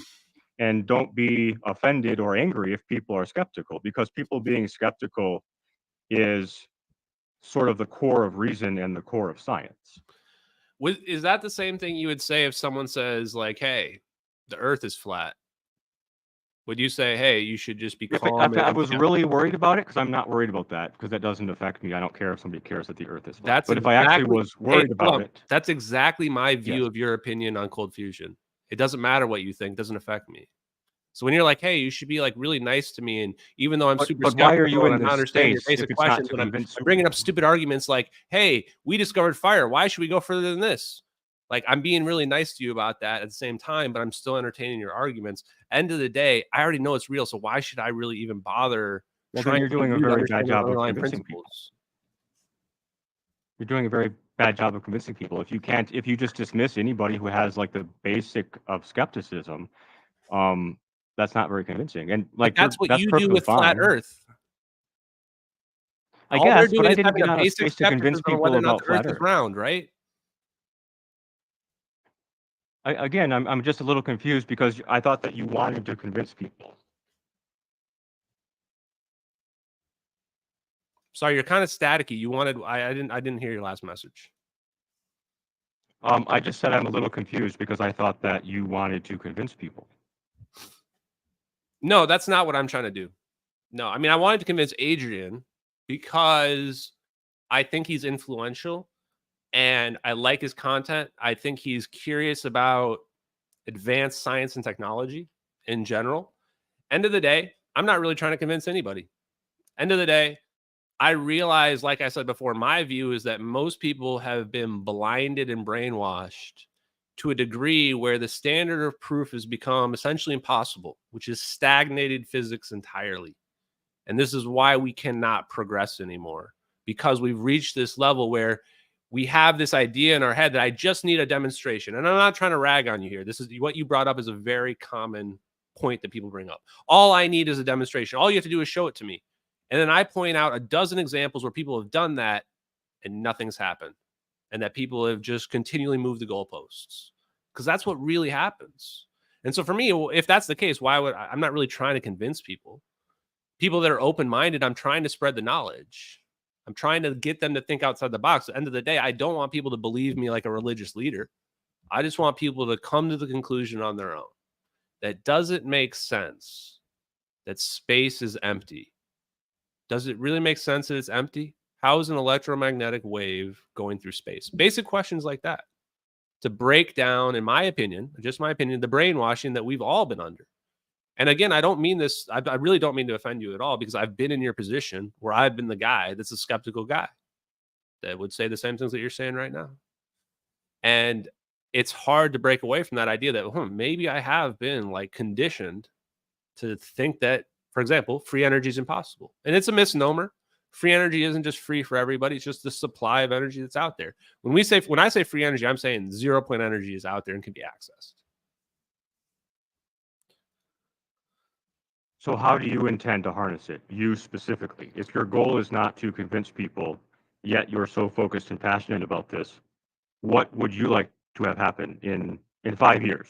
What is your ideal scenario in regards to this? Where would we be in 5 years if everything goes the way that you would want? Great question, because that's one that I think about all the time. The answer is one, I'm going to learn how to build a circuit, because I'm not as interested in building a magnetic motor. I think that's old technology.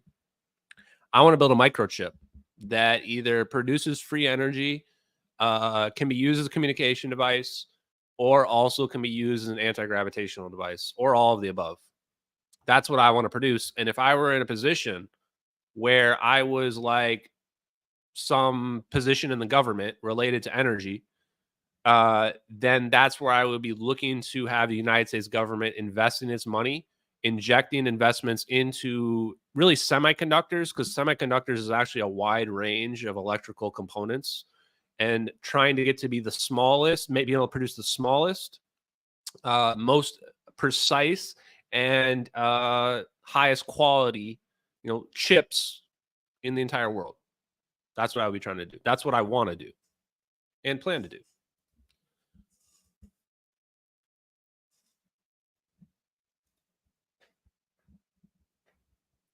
Okay. Yeah, and I wasn't trying to be rude, but it's like you can't convince everybody of this, man. Like if people are really No, I understand that. I Yeah. I understand you can't convince everybody, but you should be able to at least have a valiant attempt at convincing your immediate audience. I think I did a pretty good job, but I've got a lot of experience talking to people now. I listed several scientific papers and people that had done reproduced things, like for EM drive, Charles Bueller, 3,000 experiments of electrostatics. He's convinced that it does stuff. Then you would say, well, why is the EM drive not happening? Well, because he doesn't have the funding, because it's not as simple. Lab stuff, lab research is expensive. There's a lot of variables that go involved. Not everybody's a businessman. A lot of things like that. So there are people. I've listed the science that shows this stuff's real, the experiments like the Lamb shift and Casimir effect that shows out there. And I just urge that people look into it for themselves the same way that I have. Because just again, for example, if you start looking at the papers around energy extraction, around exotic vacuum objects by Ken Shoulders, around wormholes and warp drives, you're going to see the Casimir effect mentioned basically every single time. Because these guys who are Black project engineers and physicists, like they learned a while back that, hey, this Casimir effect is really weird. This shows there must be something out there. And hey, you can kind of explain it as a negative energy density, which you say, oh, you mean that could be what negative energy really is? And that's why everybody is trying to exploit the Casimir effect. Like the Casimir effect is an attractive effect. This is amazing because Coulomb effect, charge effect. If we take two negative charges or two positive charges, we try to jam them together. It's like trying to jam a magnet together, two north magnets together. You're going to have this repulsion. They call it the Coulomb repulsion. So if we can have the Casimir effect overcoming or equalizing the Coulomb repulsion, now we can have a stable orientation where maybe we can produce something like a dipole that stays open all the time, which is just an asymmetry of charges. So that's my final kind of pitch to the audience out there. Okay. Well, I appreciate the discussion, to be honest, and and I apologize too if I sometimes come across as overly skeptical, but I think somebody from your position should probably become used to skepticism, and I don't mean that in a negative way. Chat, am I used to skepticism? You have an uphill battle, right? You have to convince people. You don't have to, but it's probably in your interest to at least convince some people. And for that to happen, you're going to have to be starting from a position of them being skeptical, right? Like that's just the default of how it is. Anytime that you're trying to have a discussion with somebody of this type of thing, this sort of theoretical physics is always going to be faced with skepticism, right? Like, is that fair to say? Oh yeah, I mean, of course, man. Of course I do. I sit here and talk about teleporting airplanes and the biggest conspiracy of all time, of free energy hiding from the world. So totally understand skepticism. I'm very, very used to it. I'm used to haters as well. I mean, not only does it breed skepticism, which is of course natural, but there's also an angry reaction by a lot of people that I never expected digging into this. You'd think that everybody would want free energy. Everybody would want this to be real. Because if it's real, well, wow, everything changes. But a lot of people get angry and resist it, which is why it reminds me a little bit of the Matrix, where it's like the agents are all around you and the people that are plugged in. Sometimes ignorance is bliss. Like if this technology were a doomsday weapon that has reset civilizations and wiped out countless civilizations, then maybe ignorance is bliss. Maybe people are hiding it for a good reason. I think about that almost every day, to be truthful with you. I don't know if I can believe that though. I don't know if I could say if people got to 0 point energy that it would be an end of civilization. I don't understand. Not unless people just nuked each other. Other than that, I can come up with a dozen reasons how 0 point energy is completely possible with the physics we currently have today and the materials we currently have today. I've been doing currently research on it all the time over the last few years. I've been working on it since I was practically a teenager when I first started learning physics, and then I moved up into the industry and I started learning more and went on the road as a truck driver, and I kept pushing my skills and started studying more, and it gave me more opportunity and more time to study, which gave me more access to more knowledge and more researchers, and I kept sending my papers into more scientists and had them run the physics on it and run the math on it when I didn't know how to do the math at the time. And so far, we've been able to actually prove quite a lot of the actual stuff is completely possible, at least through math. I mean, there's no reason why we can't use the Casimir force and a fusion-based system to provide enough energy for a field that would completely work. Like, thanks, Josh. I appreciate you, brother. And that's the thing, right? Is like if there are so many engineers that message me, direct message me, text me, and they're like, dude, you're a legend. Thank you for talking about this stuff. And I don't mean this to pat myself on the back. I don't have as big an ego as I come off across as, but it's amazing to me because it tells me there's a lot of people like Josh here. I hope you don't mind me calling you Josh, Joshua, whatever you want. But that they know this stuff is real. They know that 0 point energy is real, that it's out there, and it can be harnessed, can be used on real scales, and that we're getting better and better at doing it, and that it's going to start coming out in a major way. And I think it's just going to get more and more awkward because, yes, to the point Benjamin was bringing up, which was a totally rational one and realistic one, it's like people are very skeptical.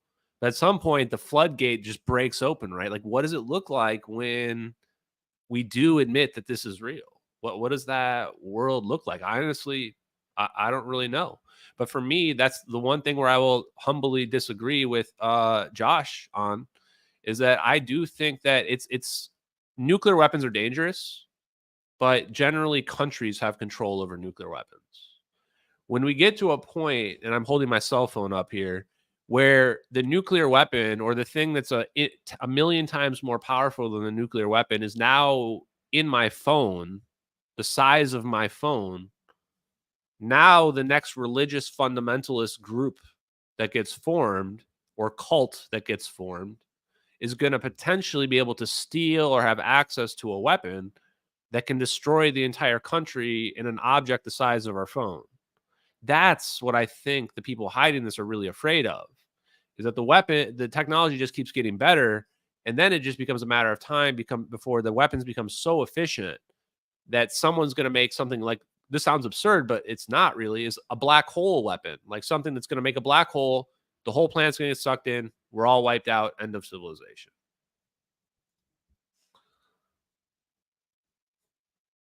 Well, I don't know about that. All I can say really is the fact is what is possible. The possibility of doing a 0 point energy system could be completely possible in our future. Very soon, actually. Right now, researchers have gotten so good that right now we're doing little black holes inside of a lab. That is insane. No one would have ever thought that was possible. Let's make it clear, no one thought that was possible to actually just try to do that, but we did. And scientists have gotten with their current research and everything we got today, there's no reason why we can't have a fusion reactor that supplies over at least 500 gigawatts of energy with no problem. And with the current system and the stuff I built, I've run simulations, it works. And I'm talking about full simulation to run the system to make sure to cover enough for the whole grid, as well as I included all chance of anything that might go wrong in the system and all that stuff. And it ran and it worked. So, I mean, that's the reason why investors are reaching out and that's why things are happening. So, I mean, we're right around the corner. Do I think that there will be weapons and stuff like that? We've had a fusion bomb since like between right after World War II that we started figuring out fission and bombs. And then after that, we created a fusion bomb. We've had it this whole time. I don't know why they decided to hold off research for so long. Maybe greed, money. I don't know. Yeah, no, I think you might be right. Look, I love to have the optimistic approach. I want to be wrong on this for sure. The other thing I just noticed that Benjamin's into AI, and I think a lot of people in the chat are as well. So I want to bring up this other point, which is that not only is a lot of this stuff experimentally true, and the public just has no idea, or like just what Joshua said, it's true, and these guys are literally engineering it, and the public just has no idea. But also AI is going to figure this out soon.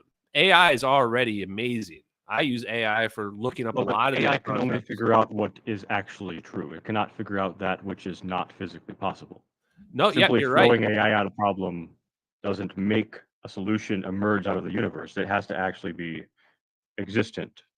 That's why it's going to figure it out, because it all exists. The moment that AI gets fed all the scientific papers that I've been reading that are out there, the AI is going to start spitting out anti-gravity answers, free energy answers to people. And what if the opposite happens? It's not, but whatever. If it does, it does. Because the other thing too is we might teach it to lie. Because what's going to happen is people are going to go, wait, what? You're telling me that we can create a scalar potential, but well, Maxwell reduced Heaviside's equations and we got rid of the scalar potential. What if the AI comes back and says, oh, the scalar potential is actually manipulating gravity, the longitudinal wave through the ether? People are going to start going, well, no, I wasn't taught that.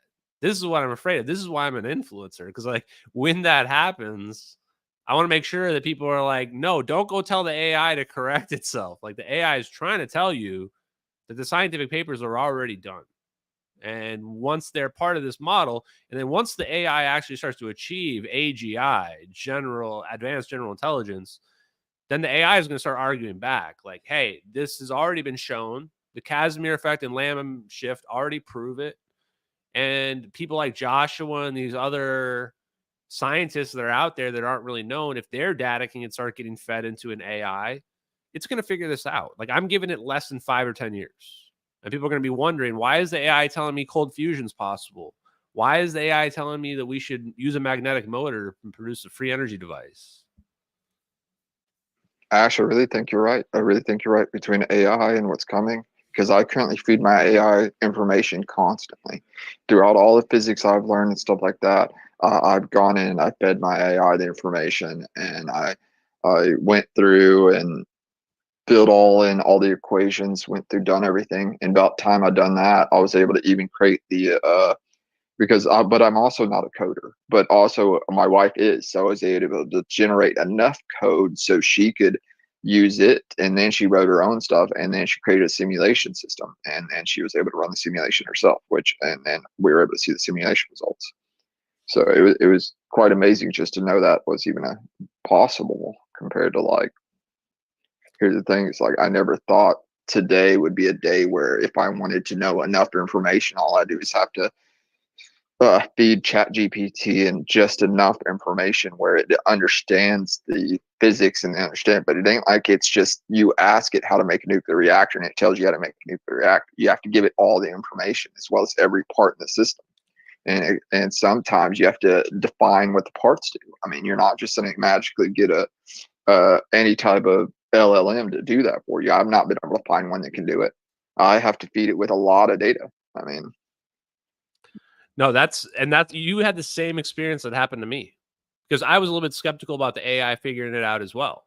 And generally, guys, I'm actually a skeptical guy in general. I just happened across possibly the biggest conspiracy ever in terms of free energy. But somebody sent me their AI where they had fed it all of Tom Bearden's work. He had looked into scalar physics, this idea that Tesla was right, Maxwell was right. There is an ether that's out there. We can interact with this medium. We can transmit longitudinal waves to the medium and create a interference pattern at a distance, a scalar interferometer, like crossing the streams in Ghostbusters, and reproduce energy at a distance, wireless energy, basically. And somebody had fed the AI all his work. And I started asking questions, and it was crazy. I mean, it was like you could ask it questions about how to produce free energy, and it would just spit out the answers for you. Now, if you're going to say, like, well, I wanted to give me a step-by-step on how to produce a free energy device, that's a little different.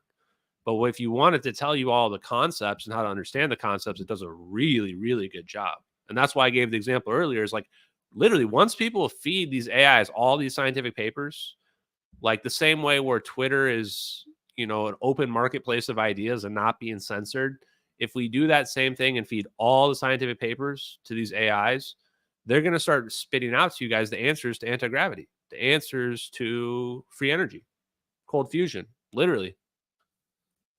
Or they'll echo what we've told them already. Yes, that is a major problem. And it will require significant amounts of experimentation and iteration. Yeah, I'm not convinced that I don't know, Benjamin, if that's true, though. I don't know if, with the current research I have today, I can build a nuclear reactor from zero to all the way up within a reactor. That's not new physics. I'm not talking about fission. I'm talking about fusion. Okay. Yeah. We can build fusion reactors too. We just can't do it in an energy positive way. I'm just saying that's not true. There's still that's what I'm saying. We can do it, though, Benjamin. Oh, okay, then we agree. I misunderstood you. No, we can build a fusion reactor today if we wanted to. That's the reason why I was saying, like, if you go into my research and my profile, I can show how exactly step by step. I mean, I can't post everything on here because it won't let me, but I did break it down enough where it is broken down where other people can understand it. And I also am limited about what I'm allowed to post and stuff like that. So I have to be careful on what I do talk about now, because now I'm actually getting into the investment stage and they're not very happy about me just talking about certain things. That's a big aspect of it too, though, is the commercialization aspect has a lot more things related to it, barriers related to it. Like everybody starts seeing dollar signs, right? And some people would argue, oh, you should make it all open source. Well, everybody's got to eat, man. Everybody's got to make money here or there. So of course people see dollar signs. That's why in economics, price is king. Money is always the biggest thing. So people sign NDAs. This is part of the reason why you don't hear people talk about it as openly. And then everybody's always afraid that somebody else is going to steal their idea. I've been joking, but also very serious at the same time, of the idea of stealing the Casimir cavity idea that Bernard Hayes and Garrett Model patented. It expires in 2 years. Do you guys know that technology patents only last 18 years? Versus like media for like movies and stuff like that, video games last for 75 years or sometimes in the lifetime of the holder. This means that if you're going through the process like Josh was talking about, that can be years. Funding, building a company, what have you. By the time you actually get online, your patent might only have 10 years left on it. And then at that point, now you've made all your information publicly known about your product. And people can just take it and they can use it themselves. That's actually what I plan to do. The era of patents. Patents are probably going to be an archaic thing very soon, I believe.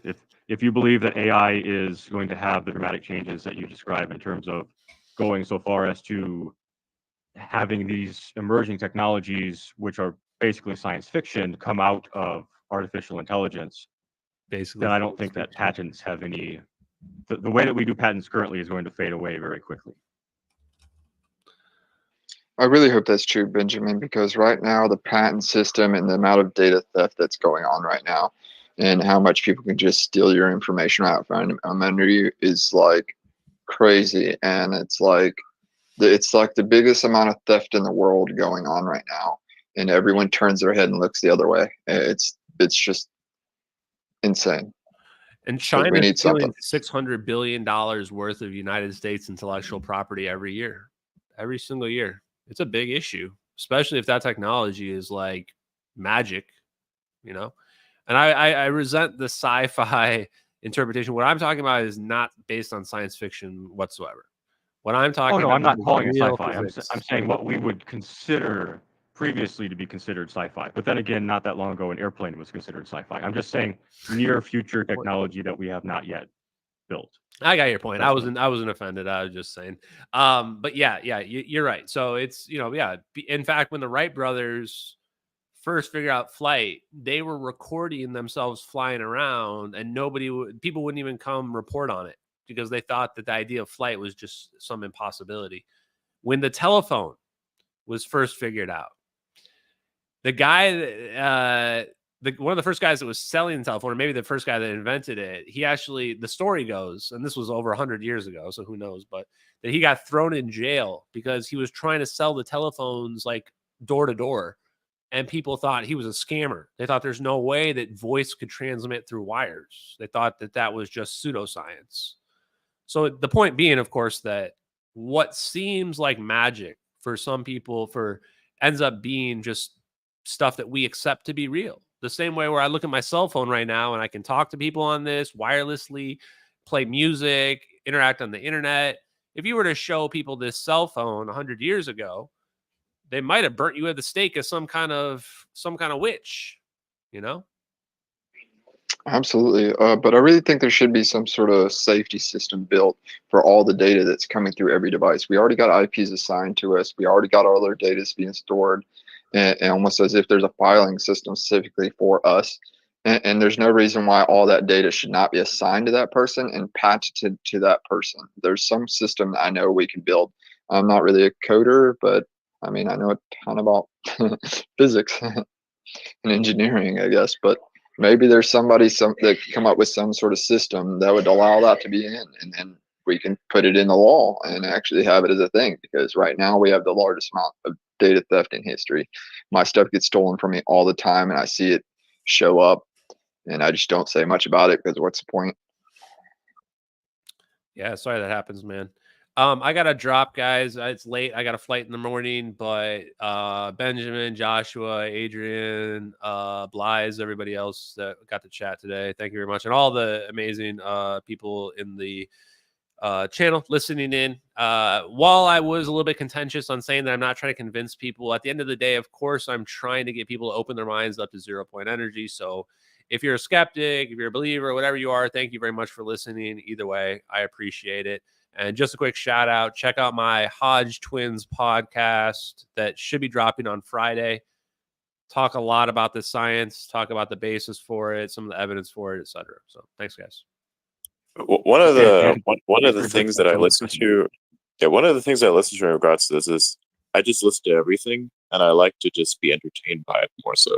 So like that's the reason why I actually bring you up here, is because I just like to hear people out. No matter how crazy the idea is, I still like to hear people out. That's how it is with me. And you can see the same thing also politically. Like over the last year, I've had like people who are extremely far right, people who are extremely far left, everybody on the stage. It's absolutely insane. And yeah, I just like to hear people out. It's funny. It's fantastic. Yeah, it's fun, man. I like listening to your conversation. Sometimes I sneak in on anonymous mode as well, but I appreciate you, Ben. So thanks. Take it easy, guys. It's been a fun conversation. Thanks, man. Take it easy. Have a great night. Later, Ash. Thanks you, Ash. Okay, chat. Boom, boom, boom. That was fun. 3.5 hours. Very long stream tonight. I got to pack. I realized I got to get up early too, so it's gonna be a lot. Probably not a stream on Friday. Maybe not. I'm going out of town for another podcast interview, taking the day off of work, or maybe 2 days off of work. I don't remember. So thank you guys for watching. I appreciate it. It was fun. I like the ones that are more contentious. It gets boring if everybody just agrees with you. I like to be challenged here and there. I thought I did a fine job. I hope I wasn't too offensive to them or anything like that. I try to like just play back to the level person, their person of irritableness. Okay, guys, have a great night. Peace out, everyone. I'm gonna play us out with this other song.